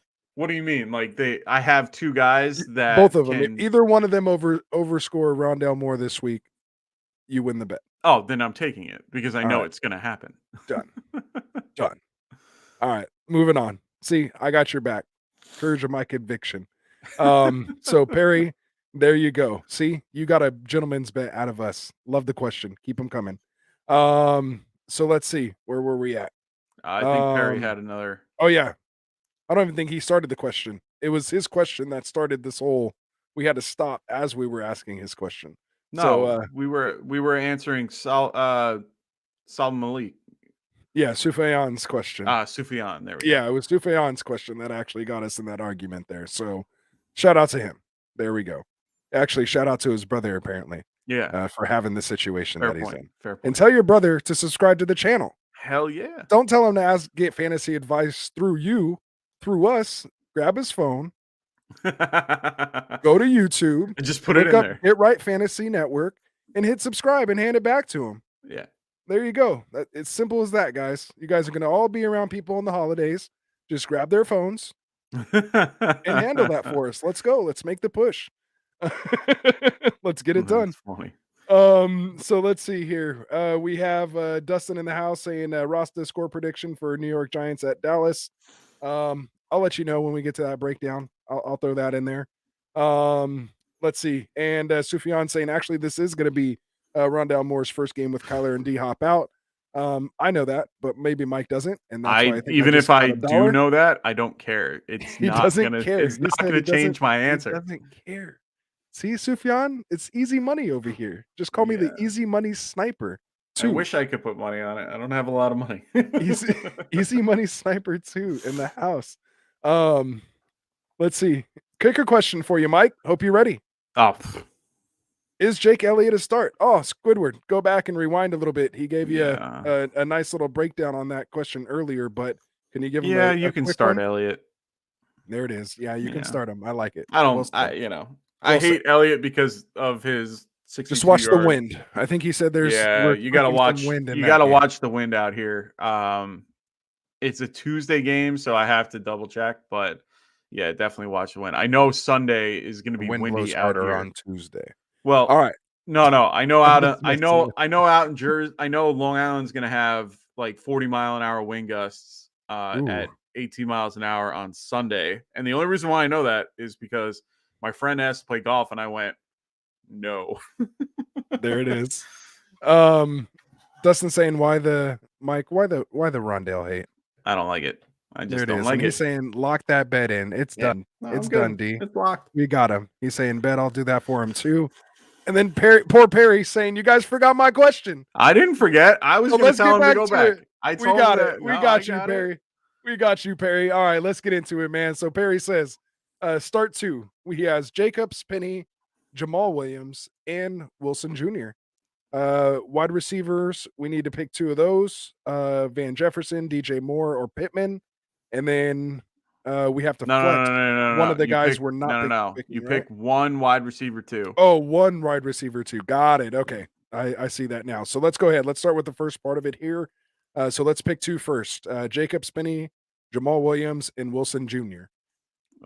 God, I can't believe I'm about to say this, but Jacobs. I'm gonna go Jacobs. I'm definitely gonna go Jacobs for sure. I don't know why I don't like Jeff Wilson this week. I think it's because he hurt me so bad. I'm leaning Jeff Wilson because they have such a good matchup. I think it's just going to be Debo though. I don't think Jeff Wilson's going to get any of the money good. Oh no, he'll get the between the 20s. Yeah, and I don't want any part of that. But which is really odd. Game. It's really odd because he had the touchdown upside. Like that was his thing last year. He was the goal line back. Yeah, so not there. He hasn't been doing that this year. And I'm It's the Niner hard. fan, and I'm saying I that, so know. that should let you know something. Well, I'm not So picking. Like, honestly, Jamal Williams is out of it until I know for sure he's playing. He's not in the conversation. So yeah, for me, exactly. then it's Penny and okay. Going against the Let, Rams, it let, let sucks. I me don't let me like him. just He's not going to go through it. I'm changing my answer. I'm going Jacobs and Wilson. Lock it thank you. in. And all I'm going to say about Penny, I do like Penny. I like what I saw, but it was against the Houston Texans. I think I just got scared. I'm taking Penny out of my lineup like right now. He's glass to me. He's maybe better. He's maybe better than like, the glass of your particular vehicle on like I would say he's not like the rear view glass or not the rear view, the back window. Like to me, he's just between the front and the side windows of your car. Like you can get a chip in it and it might not break, but if you like get anything more than that, you might just get like the whole thing shatter. Mm-hmm. Like you hit the right corner on the freaking window, you're gonna break it. You could pull a Raheem Mostert on you and be gone for the season Yeah. after the I second I carry. I like Penny. I never understood the pick when they made it in the first place when he was a first round pick and they picked him at like 20 something. But for Mike's class me, review brought to you by the letter G. Classic. nice. Classic. I'm gonna go with Jacobs and Wilson. For wide receiver 2, I'm gonna go Van Jefferson. I Even though agree I there. like Pittman, I love Pittman. Not against that defense. It's hard against that defense. And not with that quarterback. And then flex one of the people Flex you Penny. aren't. Hot take. Let's go. He'll make it through the game after all that. I'll flex him. I might flex Pittman. He'll flex Pittman maybe, and I'm going to flex Penny. No, you can't flex Pittman because then he's on Saturday. Yeah, I guess I'll go Penny. I don't like it though. I don't like it either, but sometimes you got to do things you don't like.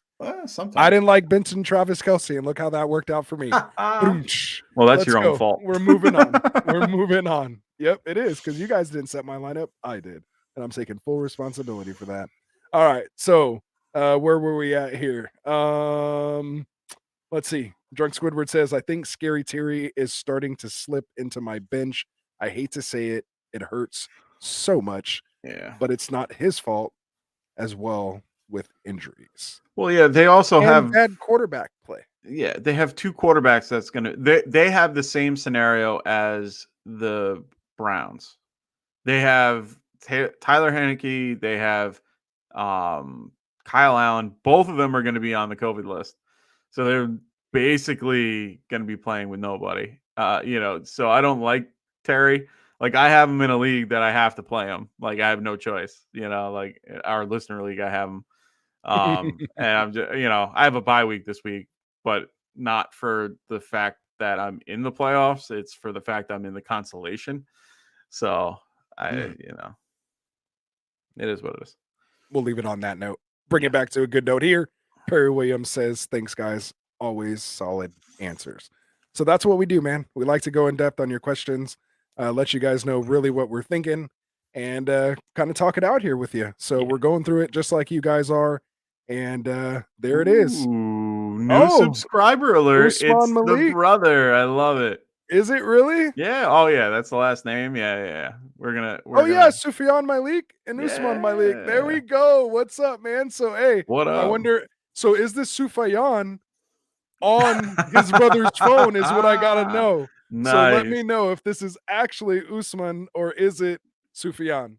So let me know. Oh, it's definitely Usman. And also let me know if I'm saying that correctly. And if not, give me a phonetic spelling Usman. so we can get it in here. We might have to bring Frank in here because he can he's usually good with names. Yeah, like I'm horrible. He won't remember it, but if he can read it, he's all over it. So it's all good. So keep the questions coming, guys. We'll get to some more game breakdowns here.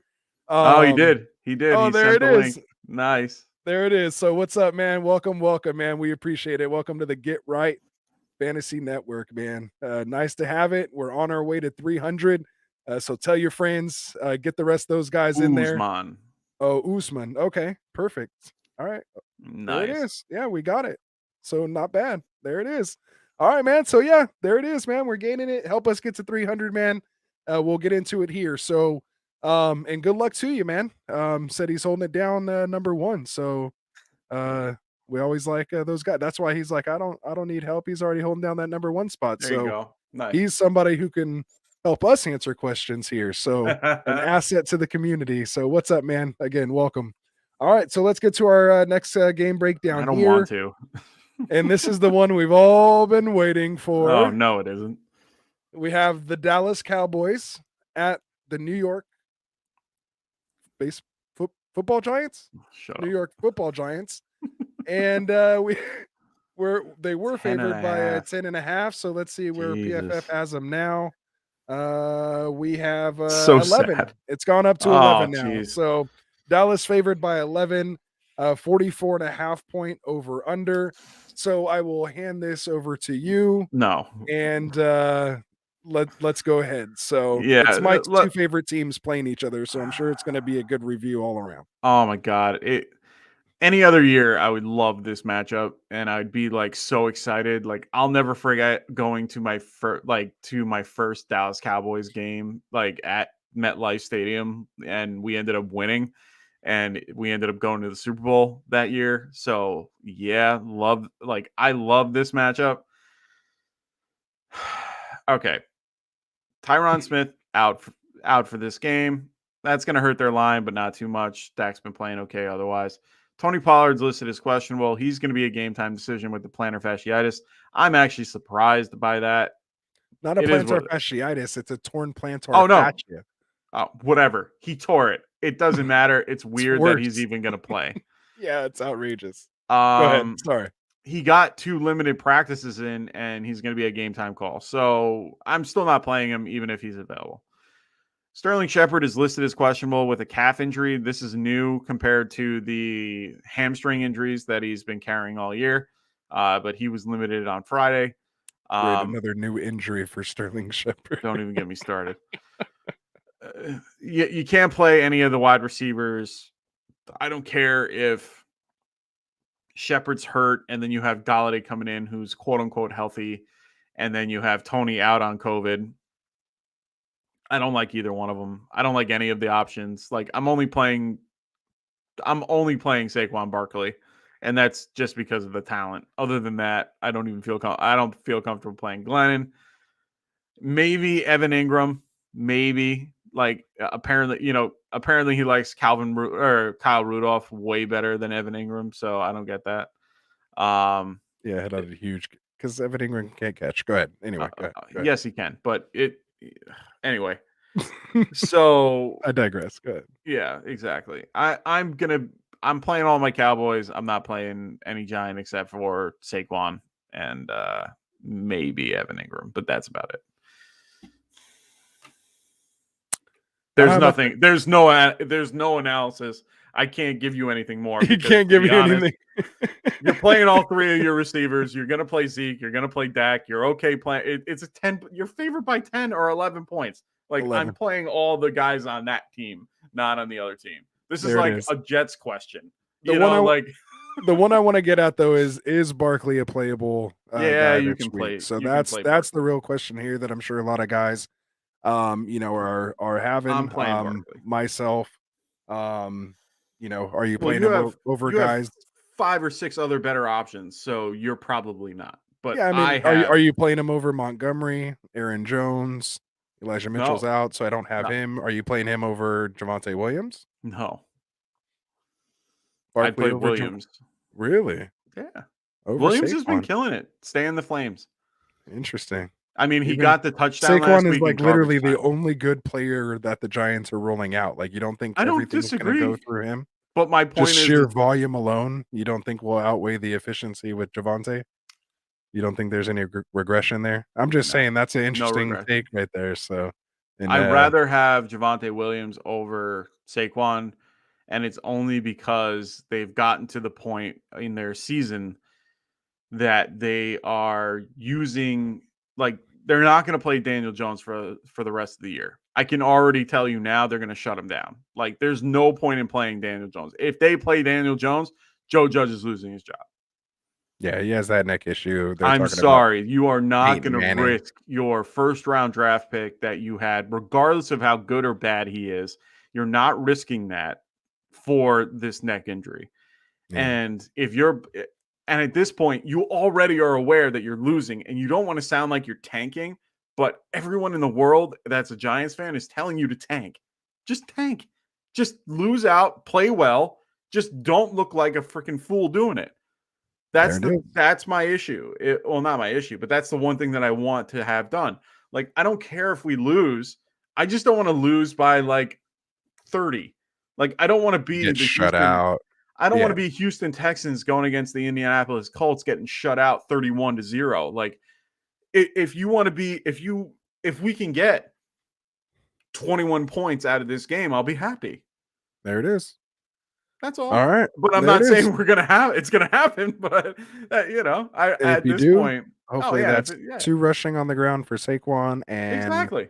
1 in the air for I'm Saquon. playing don't get me wrong. I'm playing Saquon in one of my leagues, in my dynasty league. I have Saquon, Nick Chubb, and Jonathan Taylor, and I'm going to be playing all 3 of those guys. But then I have my own question and my own way of thinking about it. Do I play Myles Gaskin or Saquon Barkley? And the talent outweighs The anything opportunity here. and ooh, And that's my point. yeah, I that's would an probably interesting one. play I'd probably play Saquon over Myles Gaskin because of the concept that he's a better talent. Even though I like Myles Gaskin in this matchup. Like, I have Gaskin probably going to be in the top like 15 of my rankings. I'd probably have Saquon at probably like 20, but I'm still playing Saquon because I feel more confident about his production as the volume guy. But they've been rolling in Booker too, because Booker's been playing well. Yeah. So it's one of those things where Saquon's not getting what he used to, where he's getting that third down type, treatment. He used to get all 3 downs. He's only going to be getting, like, he only gets first and second, and then he comes in every so often on a third down, to spell, Booker here and there. But that's why it's so hard, because a lot of the teams are changing philosophy of playing those heavy hitters like Nick Chubb, who's only out there on first and second down. I swear to God, I don't understand it. He Play doesn't him understand. every down. Do Yeah. not sit him on third down. He can catch the ball out of the mouth. Like, he can catch it. Just It's also about play. the blitz pickup. You never know. Maybe he's not a great blocker. That's all Maybe. I'm saying. Drunk Maybe. Squidward says, George Kittle having another breakout game again. I want to hear it from a 49ers fan. Drunk Yeah. Squidward, he better have a Yeah. freaking another game. And it's not breakout time. Like, he just needs to keep doing what he's been doing. Yeah. Just do the Elijah same Mitchell's thing. out, which means Debo's going to be pulled, which is good for Ayuk as far as fantasy goes. But I want in, to see his FanDuel numbers. situation, we'll see. Kittle should have another good game. Being one of Jimmy G's favorites, they're obviously going to roll I love coverage to Jimmy. Debo. And so Kittle should hopefully eat up underneath, and he better. Again, I sat him for Kittle, man. Whoa. That's tough. So he's also Oh, playing Sterling Glass. Sterling Shepard is also Glass. And Sufi on my league, 300 subscribers. Yeah, we're almost there, man. I think we're at like, I think your brother was we're like right there. 293 or 294, something like that. So he's right there. So just get a couple more people from your guys' league to subscribe to us, man. And your guys' league could be the one that puts it Bring over. them all in. Let's do it. And just let us know what kind of advice you need us to give on a certain episode or something. We can do that.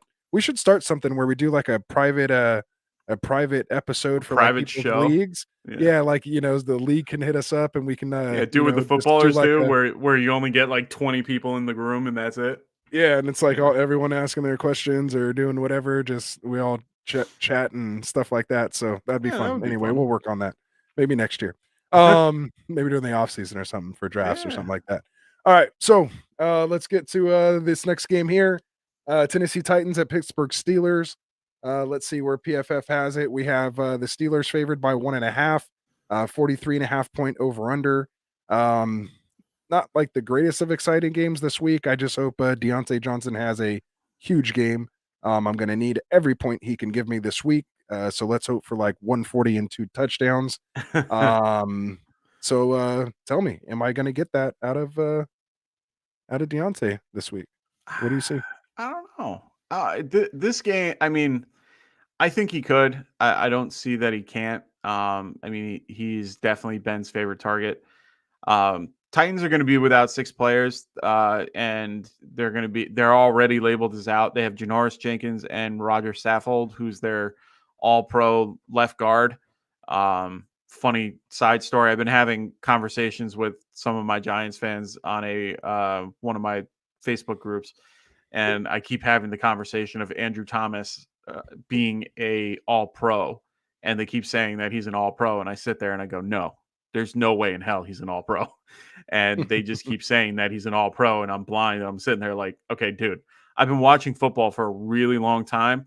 I understand that Tristan Wirf is a right tackle as well, and he has Brady who can get it out quick. That doesn't take away from the skill that he has when Brady can't get it out quick. So don't sit here and tell me that, when we skipped on Tristan Wirf for Andrew Thomas, that Andrew Thomas was the better choice. I'm sorry. It's not true. Anyway, I had to get that ran out. So for this game, I mean, Najee Harris is going to be probably, Najee and Deontay are probably going to be the only 2 guys that I really want to play. If I'm in a really tough spot, Pat Freiermuth is probably going to be a tight end that I'm going to want to play. I mean, he's getting up there. He's moving up the ranks. So he's not a horrible option in my opinion. He had a rough game. He had the touchdown last week and almost had the second one at the end. So he's always, not guaranteed, but he's always, close to a touchdown for me. Tennessee, I mean, you can't not start Julio. I think Joe Hayden's going to be out in this game as well. He's been having a rough year. So Julio's not a horrible option. Nick Westbrook isn't a horrible option either. Running backs wise, I mean, flip a coin. It's hard to tell. Hilliard disappointed. Right, he's on Tennessee or is he on Houston? I'm Hilliard's so on confused. Houston. You're good. He's on Houston, so don't go Hilliard. So you got Foreman. Yeah, go for it, I guess. The Steelers are good against the run, so it's hard. And I can't start Tannehill. I just don't feel comfortable with it yet. So there it is. Yeah. Just real quick, Sufyan, I don't know if that was you, man, but I just checked and we're at 300. Yeah. So there it is, man. So 300 it I is. Love it.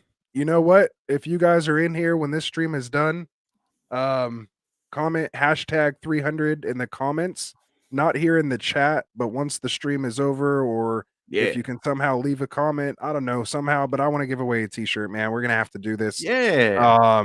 So hashtag 300 if you're still with us, or you can, put your hashtag 300 in there if you're watching now. We'll do a drawing with everybody's names that we see in here that were on the stream here tonight. So if you left a comment here tonight, or leave a comment, in the comment section of this video, if you made it this far into the video, and I'll give another shirt away to drawing for the people that was there. So nice. So it was Sufyan. He said it was I got his cousin and his league mates to get in there, man. Nice. Shout out to Sufyan, man. Thanks, Sufyan. It sounds like we have another ambassador in the making right there. That's awesome, man. Really appreciate it. Hit me up, man. Hit me up on Sleeper or through the website or Twitter. Send me a DM, get a hold of me somehow. Send me your contact info, man. I'm gonna get you out a shirt for doing that, man. That's what's up. We really appreciate that. That's how we grow. That's the only way we can make it happen. Yeah. Word of mouth. So again, we really appreciate that. So Sufyan, hit me up in the DMs, get a hold of me through our website or chat. You can email us through there, getrightff.com. Some way, hit the description, figure it out. If you want the shirt, get a hold of me, get me your contact info, and we will make that happen. So appreciate that. He said, congrats. You guys deserve so much more subs for how much you guys work. Thanks, man. Work out in your channel, and thanks for all the advice. So we really appreciate that, man. We do. Again, can't thank you guys enough for that. We know we're small, we're new. But again, as you guys can tell, we put our heart, our effort into this. As you can tell, we eat, live, sleep, drink Oh, yeah. fantasy football, man. Every day, man. Every day we're on it. In addition to, just playing in our own leagues, doing all this stuff here for the channel, with the injury updates, everything like that, building this whole community. It's just so much fun. So again, we just appreciate that. And again, the best way you can help support us is to tell people about us and again, get them to subscribe. So Drunk Squidward said he sent it to his buddy and got us another one. So we're Nice. at 301 now. So there it is. I like it. That's how we do it, man. So I just hit the refresh 301. Again, can't thank you guys enough. So For sure. let's keep it going, man. So where are we at? Pretty much We're at set on that Houston. Pittsburgh Steelers game, right? Yeah, I mean, I mean, Claypool, Deontay. I mean, you can play pretty much anyone. It's so hard to differentiate those particular guys, especially with Janoris Jenkins out and half their team kind of depleted.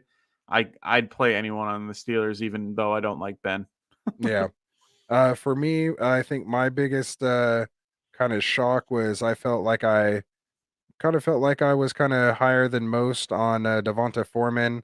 I mean, I had him here at 26. For him, I figured that was, again, he's still kind of out of that RB2 range, but that is kind of flex range. Again, have him actually ahead of guys like Rashard Penny, Michael Carter, Truber Hubbard, and Daryl Williams, who already played, and even Miles Sanders down here. So again, just kind of how I'm feeling about Devonta this week, or Donta. I apologize, Donta Foreman. So that's that. So let's get on to the next one here.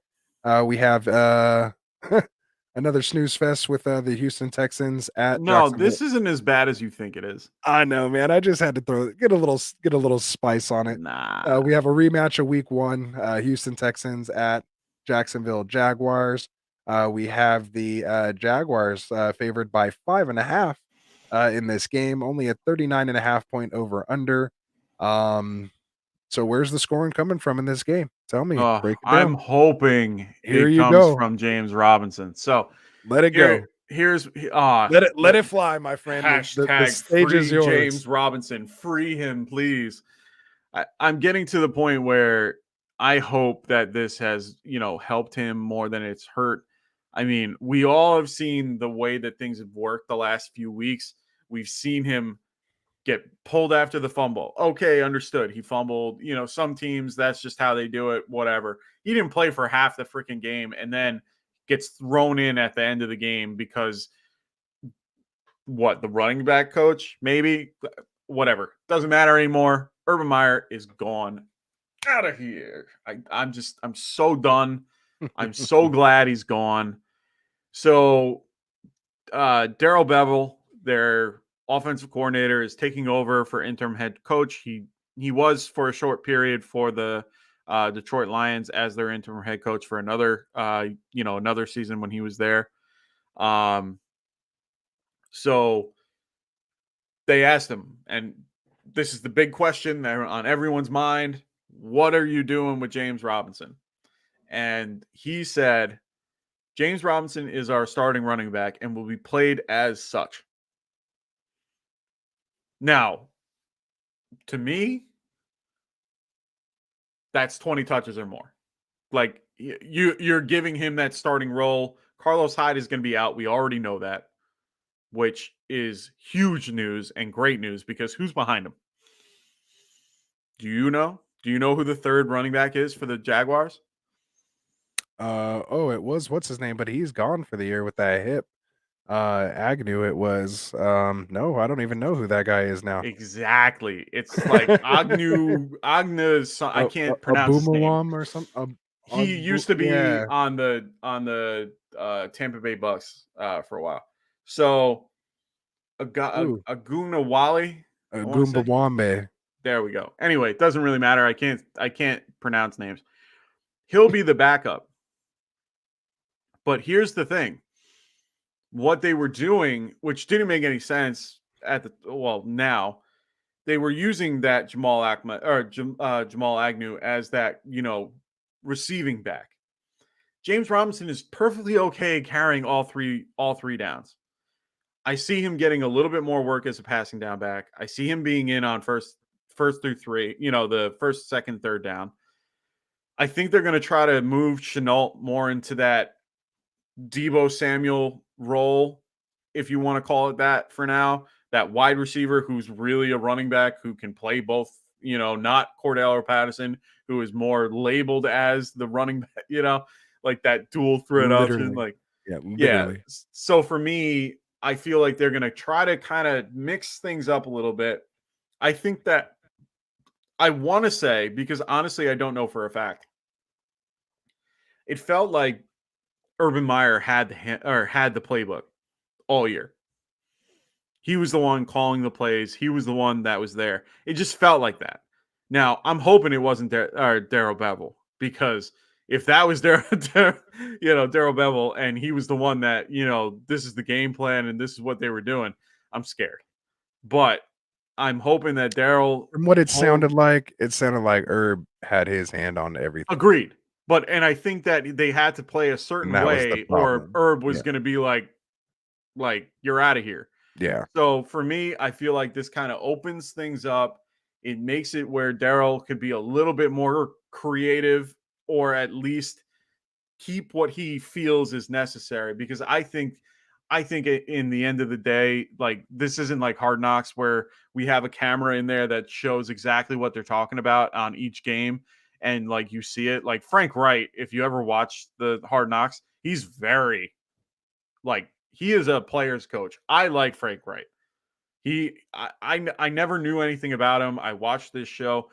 The one thing I'll tell you, the one thing that I loved from this show, Quinton Nelson went up to him in the, I think it was the game against the Bucks. I want to say it was one of their tougher games. And he went up to, they were having a rough day. Quinton Nelson went up to Coach Reich and went, dude, we need to run the ball. Like, JT is ready to go. We're here to run, block for him. We need to get the ball rolling. Like, let's run the damn ball. Frank went, okay. And then he went on the mic to his coach and he went, okay. Quinton said we need to run it. Let's run it. They ran that whole series with Jonathan Taylor. He scored the touchdown. And Quinton comes over to him and says, I told you. And he's like, you're good, man. I got you. Like, that's the type of coach that we need for this particular group, where they need that type of, something. I understand they were trying something. Urban Meyer wasn't the right fit. And honestly, I'm surprised it took this long to get to that point. There has been so many things out there. Like, we all saw it coming, but it took a kicker to get him out of there. Like, I'm joking, of course, but apparently there was a whole thing about assistant coaches walking out, like they weren't going to play for this guy. Yeah, there was like a whole thing about it, and even the family got involved, where the daughter's like, "This is such a great guy," and I'm sitting there like, "Yeah, he's your dad." Like, if my dad did a bunch of stupid shit and I'm not going to be the guy that, yeah, he's my dad, I'm going to stick up for him. But at the end of the day, like, I know who he is. Like, come on. Like, you're going to tell me that you're okay with your dad getting a lap dance from some, girl that he stayed back with over in Ohio when he should have went back with the team. You're okay with that? But he's such a sweet guy. I have evidence showing you that he was there. Like, come on. It's all good. So for me, yes, I think this is a game. I mean, you can see it just based on Vegas. Vegas is putting them as a 4.5 point favorite. They already, if they're the ones thinking that after this change, it's only 5.5 now. 5.5. Even more, even better. My point is that even if they're at 5.5 against the Texans, for one, it just shows how bad the Texans are. They did lose a couple of guys on defense. Free Davis Mills. Jesus Christ. Let Davis Mills cook. Get away from Davis Mills. I like Davis Mills. I really do. I thought he showed a lot in his first game that he came out. After that, he fell off the face of the earth. I don't mind Davis Mills, but I'm not playing him in this matchup. I don't care if it's the Jaguars or not. I think this is the game. Sufjan says, I hope so, man. And decided it's time. I don't like, I was quiet all year long about this. Like, I haven't said one damn thing about it. And I've been very quiet. I didn't play James Robinson for the last 2 weeks because of everything going on. I played Sony Michel over him because of the whole thing with the Daryl Henderson being out. So for me, it was just like I couldn't not play him. But I'm sitting there like, you couldn't play your best player. Like, it doesn't make any sense. And Trevor Lawrence even came out and said, he's our best player. Why aren't we giving him the ball? Mm-hmm. Like, it makes no sense. So for now, I feel like this is his get right game. Like, this is Let's go. 20 points. Like, I want this game to be his get back game. I need it for me. I need it for everybody in the world that has James Robinson and has been literally behind me, on the train, that has been literally just like pounding the table for this guy. Wow, just Run the damn ball. I keep using fired references. Let's go, man. No, you're good. I love it, man. Stay fired up. But that's my point. Like, I am big on James Robinson. You're driving the train. I'm big on Marvin Jones. Like, those two guys this week, I'm high on. Just I'm playing them somewhere. Like, I'm gonna find Marvin Jones and play him somewhere. Like, I don't care where it is. Like, maybe I'll throw James Robinson in DFS lineup just for you, Mike. I'll do. You know what? I try. You want to know something really funny? I'm not doing it in our league, but I'm gonna do one just for you somewhere. But I was looking for our league, and I set up my lineup, and I'll tell you my lineup just because of the fact that I can't play it anymore. I don't want to hear it. No, I can't play it anymore because that's the whole point of the story. I had Stafford, and I had Kupp, and I had Jalen Waddle. So I had all three of these guys, and all of them were going to be out. So I had to switch up everything and change it. And now I'm happy because I like my lineup a lot better. But I had Marvin Jones as my flex because I was like, right here. Like, this is going to be the game. This is it. And he came back last week, man. Drunk Squidward's agreeing with you. He says, guarantee you Trevor Lawrence will probably have one of his better games. He'll have all season, and same with James Robinson. I really hope so. There it is. Drunk Squidward's also saying Davis Mills is a sack machine. Don't start him. Never. That was all facetious, Drunk Squidward. I was just kidding. However, I did start him last week in place of Carson Wentz on his bye week, and he got me 20 plus points. So I will take it. No, Mills, in a super flex. So honestly, Mills is not a horrible quarterback. He's a better real life quarterback. No, agreed. He has a lot of raw talent. He has I'm telling you, the game that I forgot the game who he was facing, but he came in. It was his first time ever starting, and I think it was a Thursday night, and it was coming off a short week and everything. The kid played well. Like, he had pressure in his face like every 30 seconds, and he was throwing balls with guys coming right at him. He was just like, boom, and actually was hitting receivers. And I'm sitting there like, wow, this kid actually threw it pretty well. Week 3 against Carolina, 19 for 28, 168 yards. Yeah, it was Carolina. That's what it was. One touchdown. Only had 10.72 fantasy points, but he played well. 19 for 28, 168. That's not bad. He didn't put up fantasy numbers. He wasn't a great fantasy quarterback. That's back when Carolina was still good too. So agreed. Yeah. There it is. All right.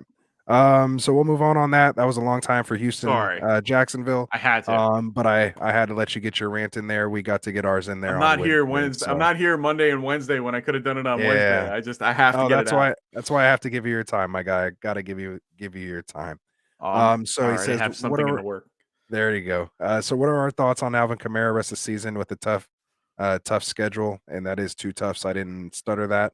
Looks like Sean Payton has a lot of designed passes to him, even with Hill. Well, and Sean Payton, also one of those people on the COVID list. Yeah, I didn't get to add him to the list, but he is on the COVID list. Just real quick, because we're going to get to it more in the game, so just give him a quick little quick synopsis. I'm just going to, while you're thinking about it, I'm just going to tell you that it's Alvin Kamara. I mean, don't do like I did and mess around and start Kittle over Kelsey. Just start your guy that you drafted, number 1 pick. Live or die with him. This time last year, he was winning people leagues. with 5 touchdowns. I mean, he has that potential in that offense. Alvin Kamara is one of those people that's kind of matchup proof, so you don't have to worry about the matchups so much. The defenses are worried about him. He doesn't worry about the defense. That's all I got to say about that. And the guys that he faces, like the teams that he's going against, their defense is actually bad against the passing back, not the guy that's actually running it down the tackle. And Because it's I know probably he's only because they haven't played Kamara yet. that too. Honestly, no, you're right. DVOA. Think about it. Yeah, think about it. They haven't played him twice in the year, so there is a good chance that that's part of it. But at the same time, yes, Vita Vea is probably one of the best nose tackles in the game that can stop the run. They have their team built on that. Interesting fact of the night: Tom Brady 0-3 against the New Orleans Saints. 25-5 against every other team. So you're telling me to play the Saints defense? I'm not telling you anything. I'm kidding. I would never. I'm just spitting facts for you. That's all I got for you. Okay. So 25-5 against every other team, 0-3 against the Saints. Okay. Nice. Just saying. All right. I like it. So moving on. So let's get into the next game here. Get into our first game of the 4 o'clock hour. 4 o'clock hour. It's 1 p.m. hour. What do you got going on here? What do you got? 4 o'clock. We got to change this here on the sheet. No, it's never going to change. Never going to change. All right. So we got the first game of the afternoon. We'll agree on that. So we'll say okay, fair. First game in the afternoon. See, I got you there because it's like evening. Yeah, it is the afternoon. Technically. All right. So we got Cincinnati Bengals at the Denver Broncos. Let's see. We got the Broncos favored by 3. Wow. Broncos favored by 3. 44-point over under. Yeah. It's their defense. Let's go. Their home. Break it down. No, I mean, honestly, this is going to be one of the better games in this slate. I mean, the San Francisco game is going to be fun to watch too, but this is going to be one of the better ones that I think that are, this game is going to be fun. Melvin Gordon, questionable, got limited practice all week. Javonte Williams, he got added to the injury report with a knee injury. He practiced. He was limited, did not practice, and then limited, but Vic Fangio said he's playing. Like, don't worry about it. So he's good to go. Bengals look healthy. They only are missing right tackle Riley Reef. So I mean, for me, the over/under is high enough for me to play anybody in this game that I feel comfortable with. I'm not playing Teddy Bridgewater. I might play. Actually, you know what? I might play Teddy over Burrow, but it's only because the Bengals D is worse than the Denver D. Denver's defense is actually pretty solid against the pass. Burrow or Cousins? Cousins. Go ahead. Yeah. No, definitely Cousins. Changing to Burrow right now. Go ahead. Okay. Now lose. Good. I like T. Higgins in this matchup, man. T. Higgins has been on fire the last few weeks. I think he's going to continue that. His volume is staying where it should be. I'm fine with it. Chase is always a good option. I like Boyd too. I like all three. Like, all three options are good. I think Boyd might be a better option this week just because their third corner compared is probably, they might exploit that matchup. I think they're also going to try to exploit the run defense, and they're going to try to run Joe Mixon. I think this is I think this is the game that gets Joe Mixon back on track. Yeah, he had only 7 points last week or whatever it was. He will get back on track this week. So Joe Mixon, I'm big on him. I'm big on Gordon. I'm big on Javonte Williams. Everyone keeps asking me Courtland Sutton. I'm getting sick and tired of it. I'm so upset about it. They just paid the guy freaking 4-year deal, and they don't even pass him the damn ball. It is what it is. He's a talented player. Until they get a better quarterback in there that knows what he's doing, I can't trust it. So it is what it is. There it is. Yeah. There it is. And then Noah Fant, sure. I'm not playing CJ Uzmanzad or whatever the fuck. I can never get it right. Got him. That was one. I heard it. Yeah, I know. Put him down for one. It's getting late. Very nice. I That's love it. when you know it's getting late. When the I real just mic go, comes out here. "Eh." Yeah, it just F it. He has it out there. Plus, I'm excited to get the next game anyway. But again, I do have Javonte and Melgo in my top 14, I believe. Yeah. They're both in there kind of back to back. They're always going to be back to back. They're going to kind of be back to back just because, that's where you're starting them, not necessarily where, they'll end up finishing.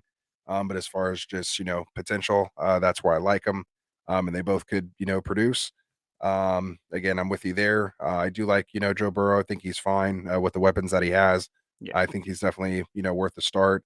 I think he should be at least get to, 2 touchdowns, if not get that third one in there, to hopefully have you have a nice week.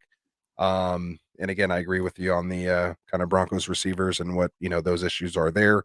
Honestly, I prefer almost starting Noah Fant, if he's healthy, over really Judy or Sutton or Patrick at I this can point. agree with that. Yeah. And I would almost go Patrick almost more than Judy or Sutton. I don't know. I don't know why. I wouldn't No, go I'm that just far. saying it seems No, like when but you're I get watching your the point. game, Yeah. every time they throw the ball, it seems like it's the Patrick. You look in the box score, it says a little something else, but it seems like he's the one that's making those kind of impact plays, it's a fair, yeah. especially if you're watching like red zone, because that's when you notice it a lot. Because they only cut to the game when they're in the red zone, and then you're just watching this guy get all these targets, and you're like, well, what's going on here? I need to pick up Tim Patrick. So yeah, I can agree with that. So that's that. So yeah, and again, he's just that big guy anyway. So I really like him moving forward. I love Tim Patrick. Nice little dynasty piece as well.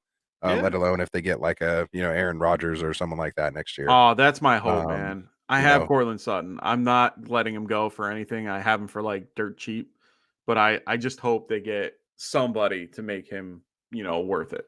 So yeah, so there it is. Just backing up a little bit there. Talking about that New Orleans Tampa Bay game. Sean Payton out, New Orleans is 1-3 according to Drunk Squidward. So 1-3 with Sean Payton out. When he was out that whole year, what did they go for the whole Bama Gate thing? I forgot. So I think it's more than 1-3 there. Drunk Squidward. Don't see, you're trying to pull a fast one on me. I got you. I watch football just a little bit. I don't know. I know he's missed more. Oh, I didn't watch the second half of that damn. I was just gonna say Kansas City game last night. Not even. I was like the last 3 quarters I didn't watch. I was like, oh, okay, Kelsey's 30 yards. It was like what, halftime, almost close to halftime. Yeah.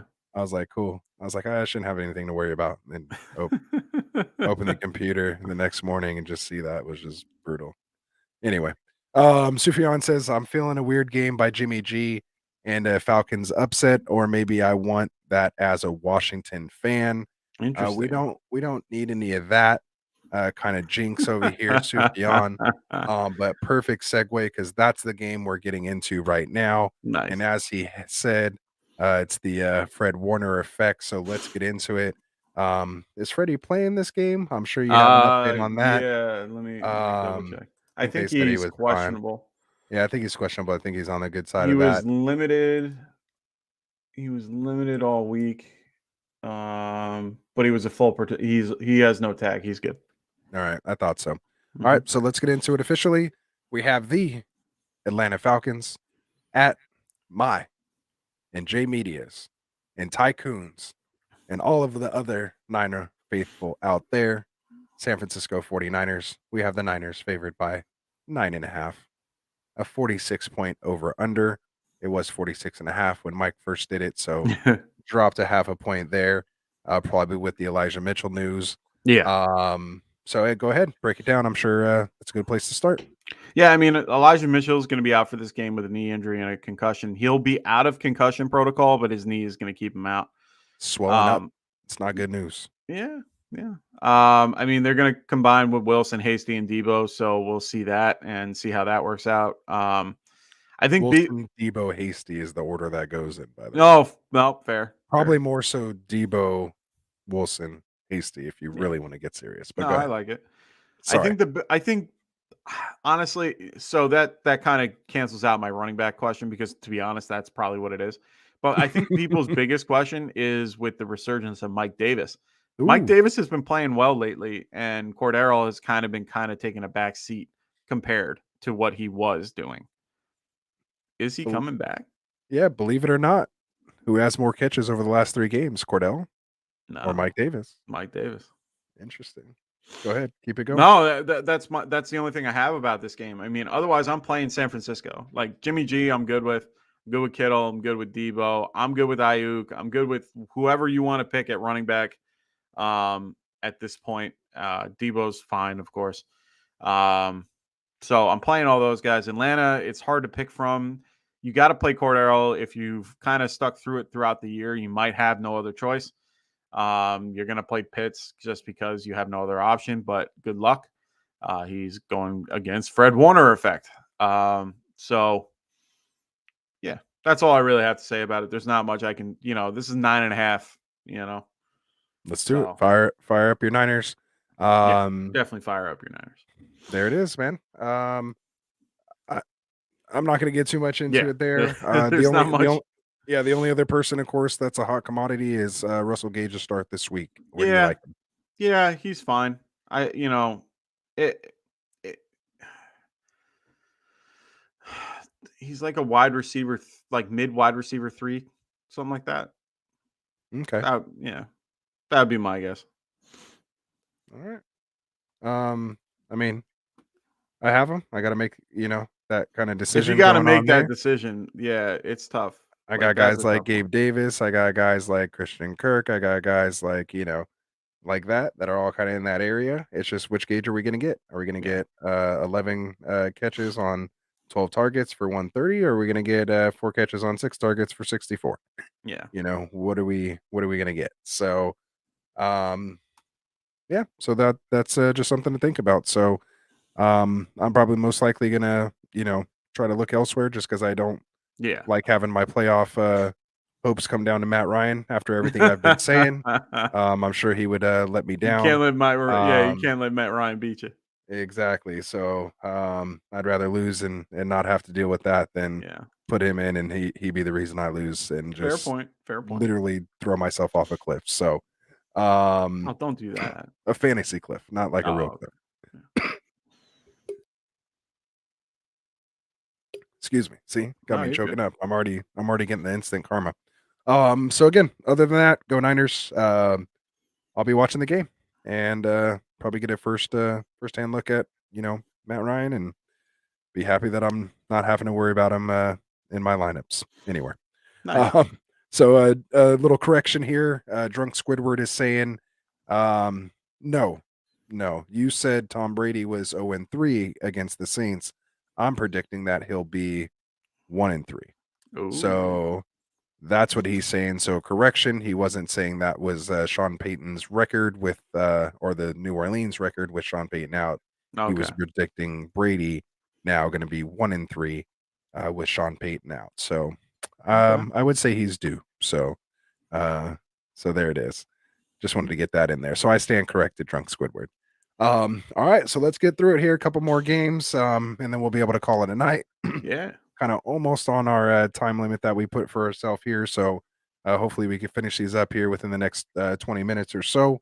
So let's get into it. If you guys have any more questions, be sure to fire them off, and we'll try to get to them here before we head out. So next game we have is going to be the Green Bay Packers at the Baltimore Ravens. In this game, we have the Packers favored by 7, 43.5 point over under. So this line, jumped a little bit here, of course, looking more and more like Lamar Jackson probably won't be playing.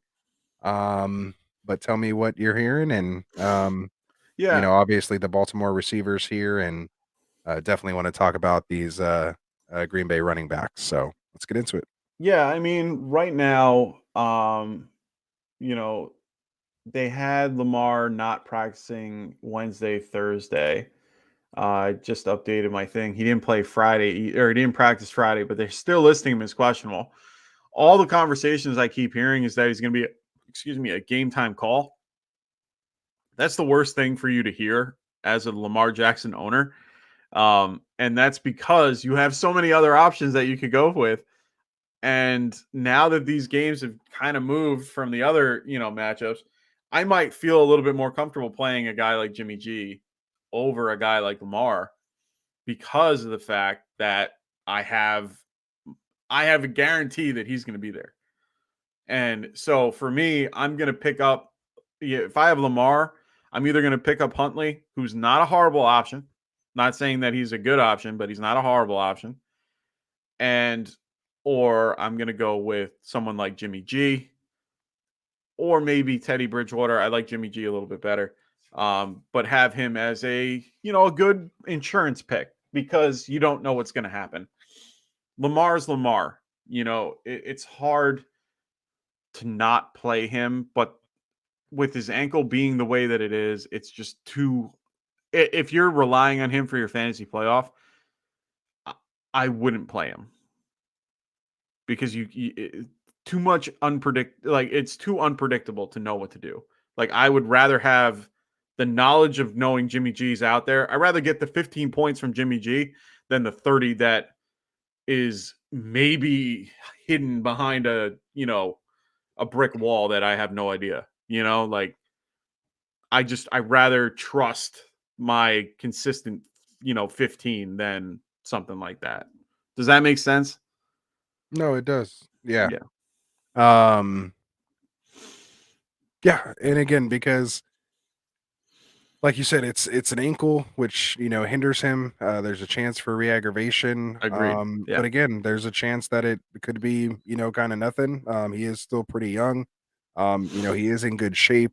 And he is a running quarterback. So it's not like a kind of dad bod rolling his ankle. This Agreed. guy's a running back just as much as a quarterback. But the thing is with his limited mobility, can he sit back and, deliver the ball? We haven't really had to see him do that before, to see if his rushing upside is limited. But I think if he does play, it's because they feel he's going to be Lamar Jackson. I don't think they would put him out there, to kind of be a sitting duck. Lamar Jackson's the kind of guy that it doesn't play cautious to me. No. If he's out there when because he reacts like, dude has just instincts. So they could tell him all day long, like, throw it away, don't try to pick up anything, don't run. You're gonna be like, in his mind, he's gonna be who he always thinks he is. Like, I can outrun that dude. And Yeah. if his wheel's a little off and broken, it could lead to some crazy stuff. Oh yeah, for sure. Again, we heard it's not a no fracture, not a high ankle apparently. It is considered a low ankle sprain, so we'll see. Maybe they just tape it up and he's still pretty much Lamar. But like you said, with them moving the games around, there could be some other options there, let alone with all the other guys kind of going on it. Is it a risk you want to take? It just really depends on who you have. If you have a Stafford or someone like that, Yeah, that's going to play Stafford, I'm later. definitely playing. And you got Stafford and Lamar, with the Rams playing a little later. Um, I don't know. It's one of those things because you never know if that game's going to get postponed either. I think I kind of wait it out, see what he says. And if, he can't go, then at least you have, Stafford still to play.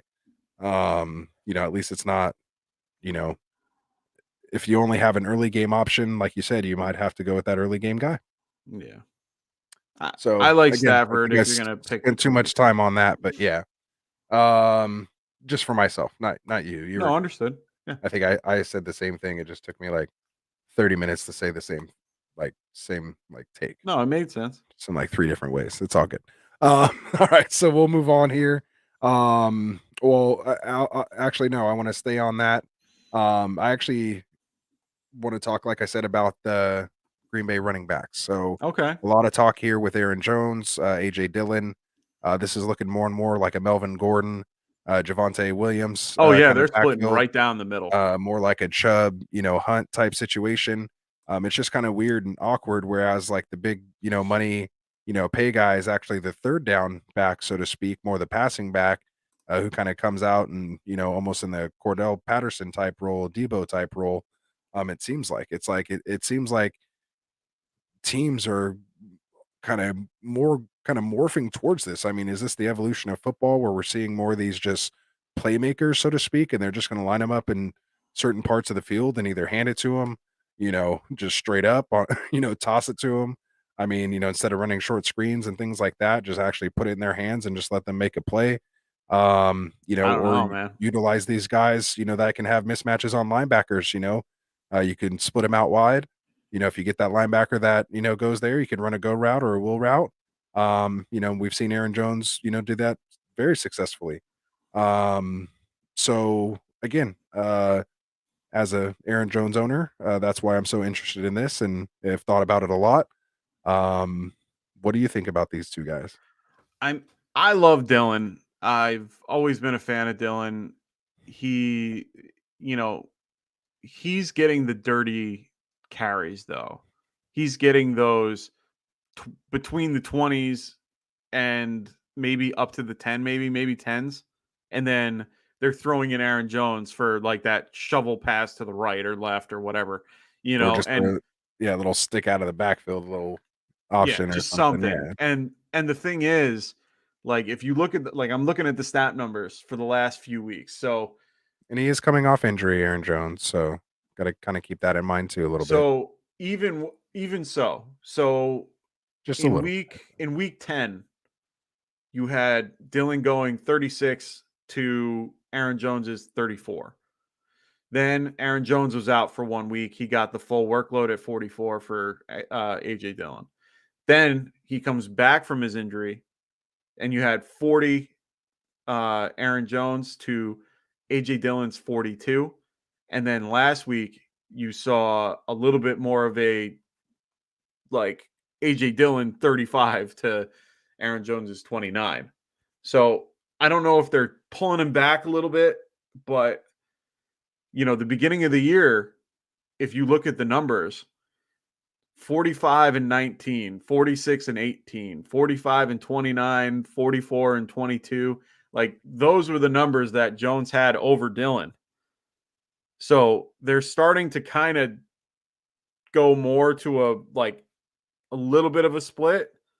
So I feel comfortable with either one of these guys, to be completely honest. But this is one of the better run defenses in the league. I think Jones is a better option because I think they struggle against, passing back guys. I think they're going to use Dillon though. And especially if it's going to be windy on Sunday, they're going to run the damn ball.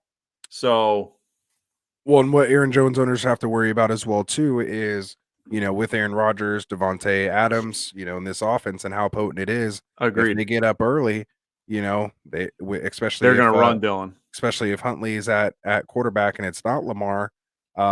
We could see Dillon, finish off this game with 20 carries and see Aaron Jones only get 7 carries and maybe 4 or 5 targets, at best, maybe only 2 or 3.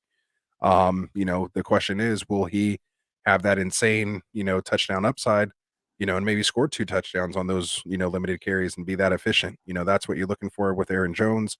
That's your hopes at this point because, I don't think, he's seeing 20 touches anytime soon.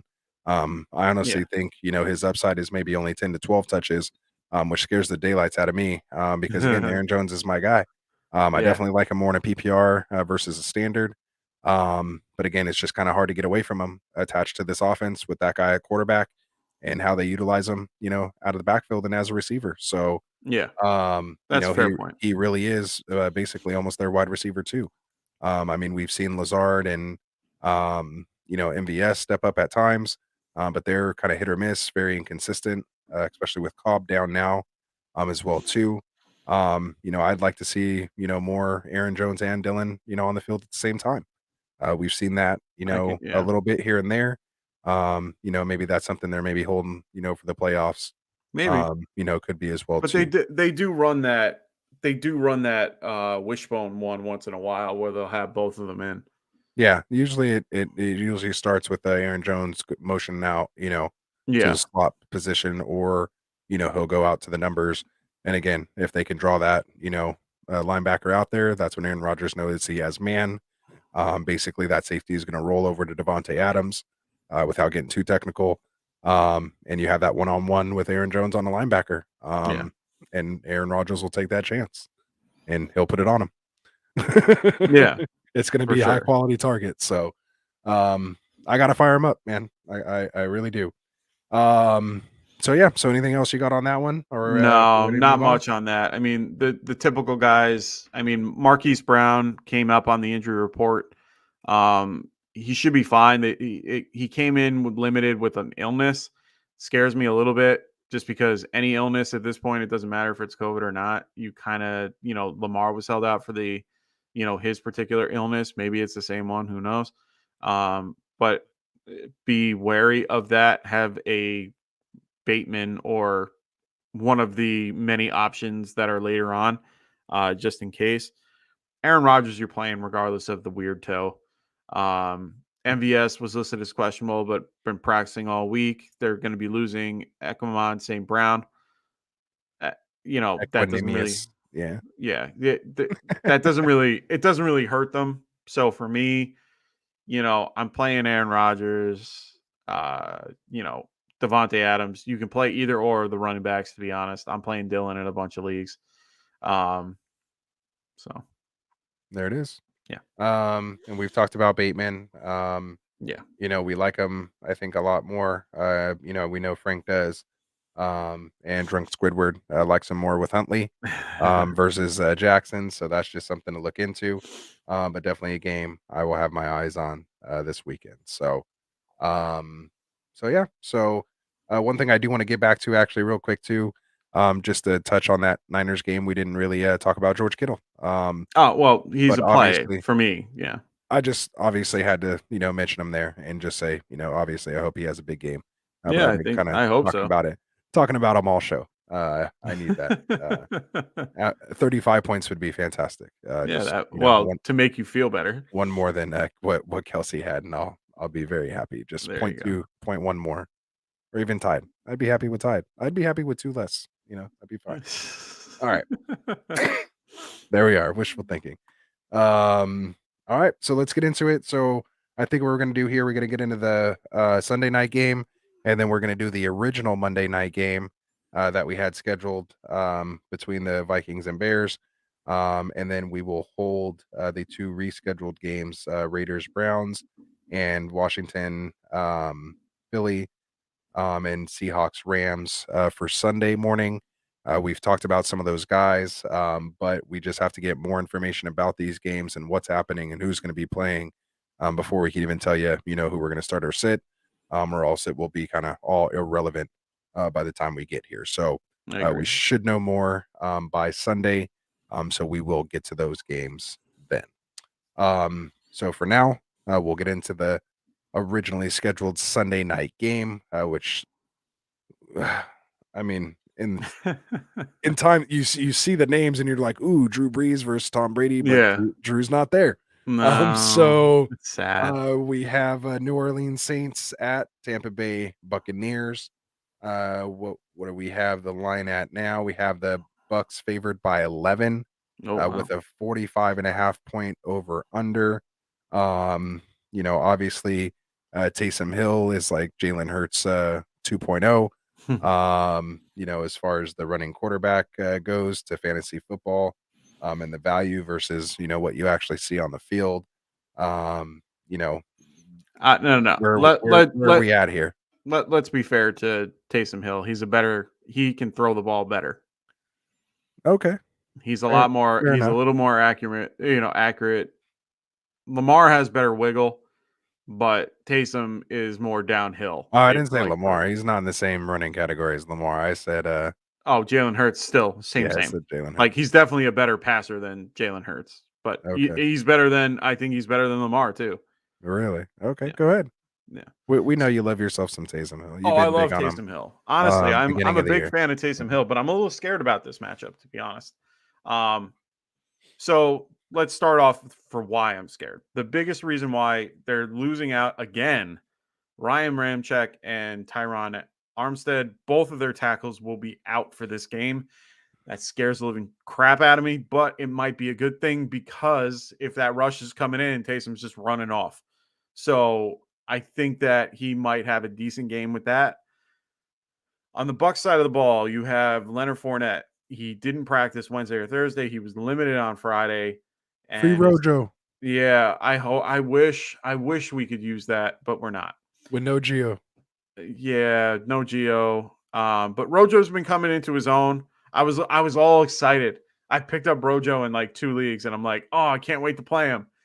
And then they said that Leonard Fournette's playing. I'm like, damn. I was so upset. But Not this week, Rojo. Sorry. yeah.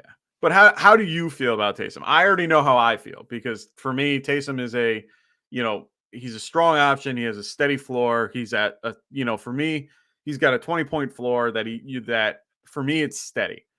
But we've had this conversation off air where it's like if I have the choice between Tom Brady and Taysom, you're going with Tom Brady, or Josh Allen, over Taysom, you're going Josh Allen. Even with a hobble Josh Allen, I feel like you feel more comfortable with Josh Allen. But if you have a guy like Jimmy G or Taysom Hill, it's weird because I just would never be in those situations because those no, aren't the type I would of, never put myself no, there. no, and But if you I'm did, just saying, yeah, it's like it's a thing where there's certain people that like those types, those type of quarterbacks, those running quarterbacks. And again, I think a lot of it has to do whether you play 6-point versus 4-point. And I think I would feel differently if I played more 4-point leagues, but I play all 6-point per passing touchdown leagues. So for me, those throwing touchdowns are just as valuable as the rushing touchdowns. So it doesn't, make that big of a difference. okay. Yeah, maybe the rushing yardage is cool, but even if, one of those rushing quarterbacks has to rush for 60 yards, if he's only, scoring 1 or 2 touchdowns, whereas I can have a quarterback that can throw for, 300 yards, 3 touchdowns, I'm making up for that, lack of, rushing upside without the risk of potential injury because you're running it 6, 7, 8 times. Yeah, no, I get that. And running into that potential risk, and or not, hitting that. And I do play in, my 2 main home leagues. We have a 3-point bonus for hitting 250 passing yards. So Okay. that's also why I'm, kind of biased, but we also have a 3-point bonus for 100 rushing yards as well too. So, again, it kind of could go, either way, Yeah. in that type of league. So again, it really all depends on your scoring, to me. But again, you hit the nail on the head. I'd rather take that, potential 300-yard, 3 touchdown guy, versus, a 200-yard, 80, rushing, 1 or 2 touchdown, type quarterback, where they're only scoring 2 touchdowns a game, whether it's Yeah. 1 in the air, 1 in the ground, or, 2 in the air. Okay. Fair point. Again, just personal preference on how you like to play. It's the same thing like with boomer bust guys, Yeah. or do you like those consistent, guys that get you, 10, or do you like the guy that'll get you 4 or 5 and then 20 or 30 and win you a week, No, fair. I like those guys. I like those 20, 30 guys. But again, it can happen to you when, just like I did, sit Kelsey when he has 34 points on your bench. So Yeah. just get used to that as well. So again, I think we digress on that. Yeah. We were in the middle of that game breakdown before we went on that tangent. But go ahead, finish off. What are you thinking about here on this game? Saints, Bucks. Yeah, I mean, that's all I really was trying to say. I mean, in this matchup, you're only playing Kamara and Taysom on the Saints side. You can pretty much play everybody on the other side. Uh, Mike Evans might be a little bit downgraded, but only because this has always been a tough matchup for him. So for me, if you have Mike Evans and maybe a better option, I would switch. But I think you should be fine either way. You know, it's Mike Evans. Like he still does fine with what he does. So, Yeah. Other than that, there's not much to really say about the game. All right, there you go. And they played week 8. Mike Williams had 2 catches on only 4 targets, so Brady barely even looked his way. 48 yards, but in true Mike Evans fashion, scored a touchdown. Yeah, that's the thing about him. Like, Touchdown upside. Yeah, dude, 6'5". I mean, come on. Always has the touchdown upside. There it is. All right, so we have a couple things here in the chat. Drunk Squidward says Bruce Arians said Leonard Fournette is ready to play. Yep. So he was just saying that in response to our free Rojo. But we got him there because set him up and take him down. Evan Harrison says I played CH and Eckler. Ooh, yikes. Eckler okay. CH wasn't that great. Yeah, still not bad. Did okay. He says he still has a flex. Should he go Money or Jacobs? So let's answer that one first. Whew. I'd take Money. I was gonna say Monty. Like that's my gut reaction. Jacobs doesn't have a bad option with Cleveland being like depleted. Yeah, but if they move the game and they get their guys back, then no, but that's the thing. They got Miles Garrett is I think no, Clowney just got put on it, and someone else as well. Let me see if I can find it. They had like 8 players get added to it today, so either way. I mean, whether they had it or not, I'm taking Money either way. I get it. I get the want like the reason why. I mean, hold on. Let me pull. I have it right in front of me. So, although Jacob's been used more in the passing game lately. all right. So hold on. So that is a positive. They added Mac Wilson.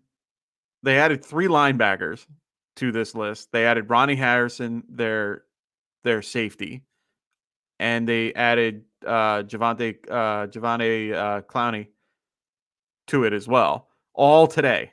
These are just guys that got added today. And they also added Troy Hill, John Johnson, Malik McDowell, McKinley. Like they added half of their roster to this particular list. I don't feel like I feel more confident playing someone like Josh Jacobs over somebody like,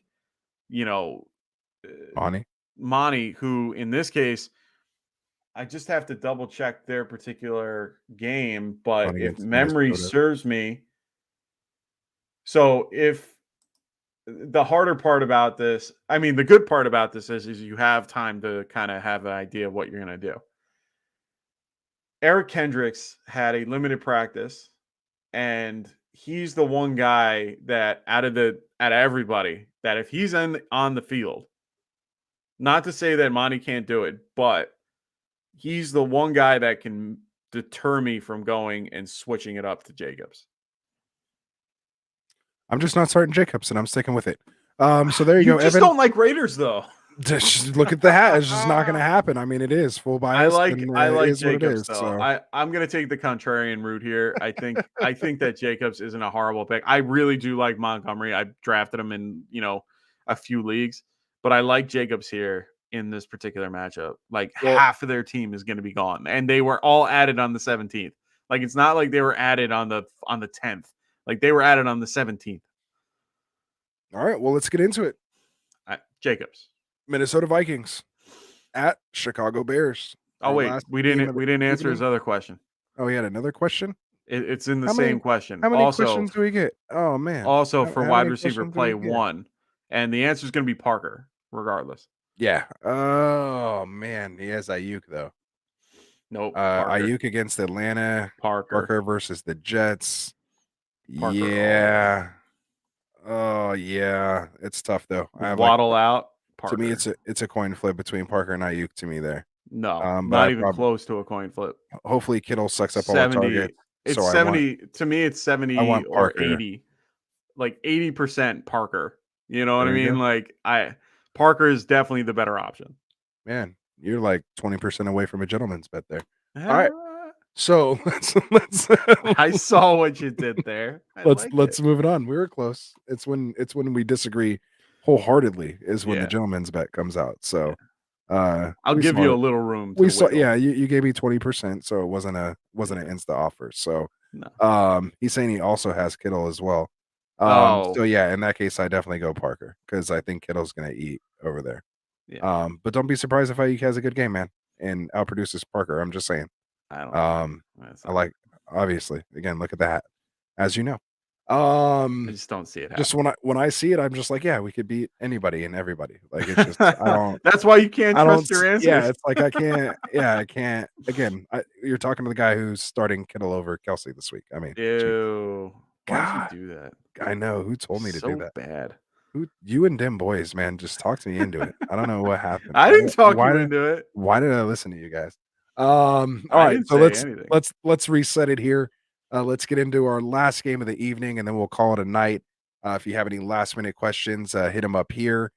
For the other games, like we mentioned, Raiders, Browns, football team, Eagles, and Seahawks, Rams. We will discuss Sunday morning once we have more information on these postponed games. So, Minnesota Vikings at Chicago Bears.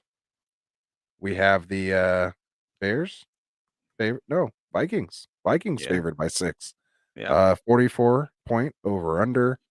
Am I okay starting Kirk Cousins this week? And do I start KJ Yeah. Osborne? And Yeah. Yeah, you do. what about Mooney? You start all of them. You All start of them. every single one of them until you hear different.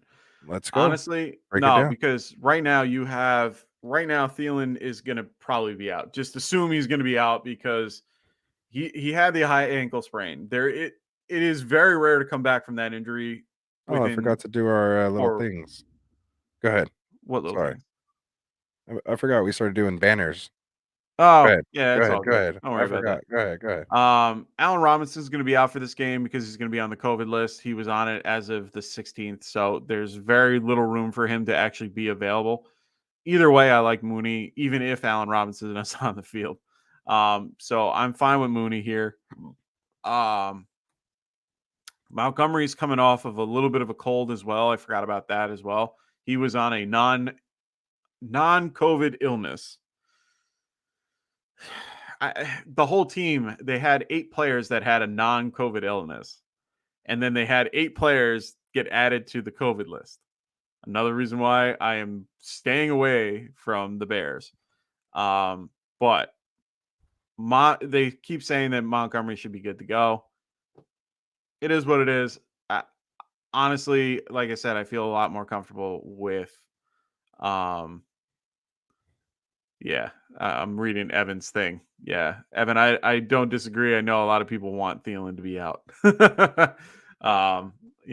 I don't want to wish injury on anyone, but hey, hey And it's man, the playoffs. he's already Hey, injured, 20 so you're bucks is not 20 bucks. Yeah, you're not wishing it on him. you're Just not saying wishing rest it. You're kind of just you're wishing actually he wishing doesn't him play. well. Yeah, you're Yeah, wishing him well.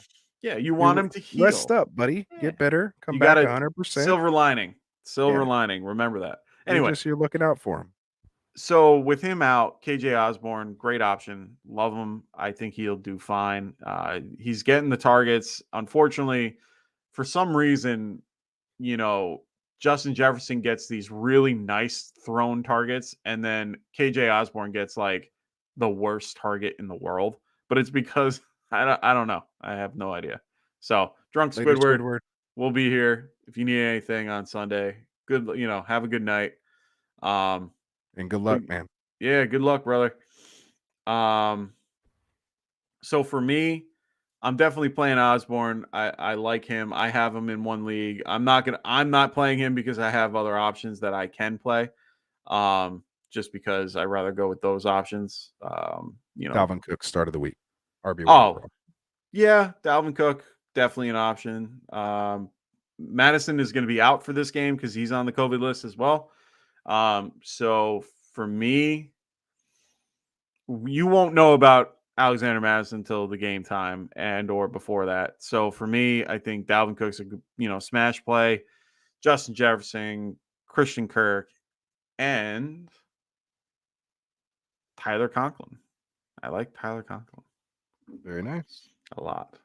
Very nice. I like Tyler Conklin a lot. I really wish I picked him up before, but I liked Pat Freiermuth a little bit better. So There you go. yeah. Yeah, I agree with most of what you said there. My big decision here is like I asked earlier, Burrow over Cousins. That's what I'll be trying to decide here.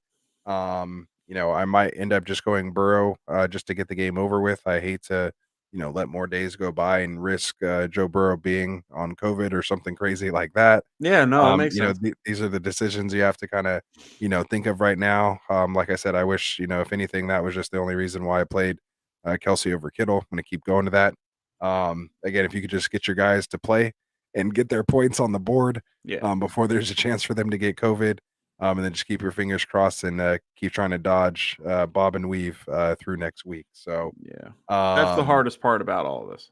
It really is, man. So again, I do like Montgomery this week. I don't know if I'm just kind of higher on him than most. I do have him as my RB9. I'm just a little nervous about the illness thing, like that kind of, Yeah. When you have so many players that had that, they did return to practice, so I get it. Like they came back today, I think it was. Yeah, they came back today, but they had 1, 2, 3, 4, 5, 6, 7. They had 7 people with illnesses, and then they added 8 to the COVID list. Like that's what scares me. I mean, they have currently on their COVID list. They have Well, hopefully it gets busy 1, 2, being 3, positive 4, or gets 5, being 6, 7, busy 8, 9, 10, being 11. negative. So They have one of the highest groups as well that are on the COVID list, and you have Allen Robinson. You have Allen Robinson, and he's been on the COVID list anyway. He hasn't done anything for this team as of yesterday, and Andy Dalton was added today. So Jesse James, I have Mooney. So the other thing, yeah, true. Jesse James is on the list as well, and the only reason why I bring him up is because Cole Kmet had non-COVID illness. All these guys had non-COVID illness, and they also have Ryan Nall, who is on the COVID list right now. All I'm saying is just be cautious. You might not want to play these guys because of those issues. Like my brother has David Montgomery right now. Do you play Barkley or Montgomery? Barkley. And it's only because of this. It's only because I have no idea what's going to happen in the next 2 days, and I'm going to follow your particular way of going. It's brutal. Play the guy before you know. Oh no, that's the point. You might have to play a guy that you might not want to play because of the fact that he's on a team that has COVID, like that has a ridiculous amount of COVID. Like I'm scared to death playing Matthew Stafford because I have no idea what's going to happen in the next 4 days. But I have no other choice. All right. Well, there it is. But that in this case, you have a little bit of a choice. David Montgomery is playing on Monday night. You have Sunday morning and afternoon to pick from if you have to. If you don't, and you have guys like Josh Jacobs, who is on a team that currently is okay, that could be just playing a depleted, Browns team, take advantage of it. That's all I'm saying. At your own risk. Let's go. No, and that's very true. It's at your own risk, but I stand by it. I stand by it. I feel a lot more confident doing that than I do playing someone like Montgomery, who, like I said, I mean, he got a full practice in, so maybe it's not that bad. But he doesn't play till Monday, so we're good. All right. I don't know, man. I have a feeling. There it is. It's that feeling. It's that time. I got a feeling. Time of the year. He has a feeling. All right, man. And let's do it. We got our last question of the night here coming in from Evan. And I told you if we did all the games, there was no way we would be under 3 hours. Nah, back to 16 games. Nobody on a bye this week. So, again, we apologize for the long show, but we hope we gave you some in-depth analysis and answering your questions here to help you feel a little bit more comfortable about the decisions you have to make to bring home this W this week, man. And it's a win or go home. So get it done. Especially for me. And let's do it. If you're enjoying a bye, congratulations. And for the rest of us, let's roll those sleeves up, man. So last question of the night coming in here from Evan. He's saying, yeah, so if he sits, it'll be my Adams, Chase, Parker against his Diggs, Devonta Smith, and Rondale Moore. So I guess it was more of a comment than a question. I didn't read it ahead of time. But that's all good. You know how many times I've done that?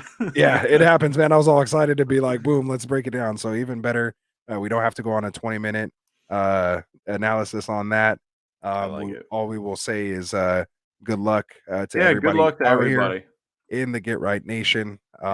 Again, unless you're playing me, then I need you to just do 1 point worse than me is all I ask. And make Otherwise, I wish you the best. and make sure you guys are keeping up with the news for the next 2 days.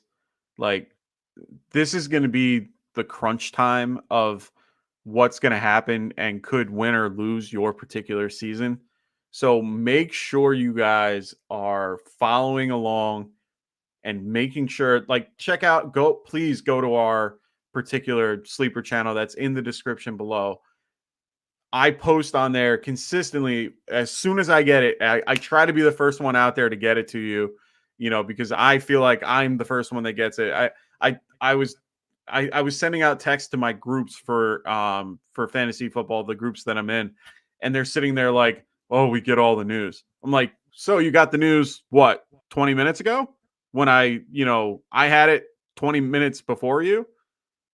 Like, I'm trying to help you guys. I'm not trying to like be a dad here, but all I'm trying to say is these particular things are going to come up and you need to make the move like that. So make sure you guys are, you have your backups to your particular players that you're nervous about. Make sure you have backups that are on other teams as well to block other players, but also to use them yourselves. And just make sure you guys are keeping an eye on the particular atmosphere around what's going on so that you can make the best decision to start or not start somebody. So just keep that all in mind. This is going to be one of the roughest weeks that we have. And Well, you know what? It's the end of the season. 2021 playoffs, wouldn't want it any other way. Exactly. When you're So hosting that championship, just remember this moment right now. yeah, this is the these moment. decisions you have to make. This is where it starts, man. Right here. All that information and gut feeling that you've used along the way, put all that in, and this is the time to get your lineups right. Yeah. So again, roll those sleeves up. Well, I guess it's time to roll them down now. So without any further ado, unless Mike, you have anything else, No, good luck to everybody except if you're facing me. there it is. On behalf of myself, on behalf of Classic, on behalf of Dustin and Fish and Frank, and of course Andrew, our writer, check out getrightff.com. His articles on there. You'll have mine, Mike's, Frank's rankings. It's all there for you. So again, good luck unless you're playing us. Otherwise, peace out. We'll see Later. you Sunday.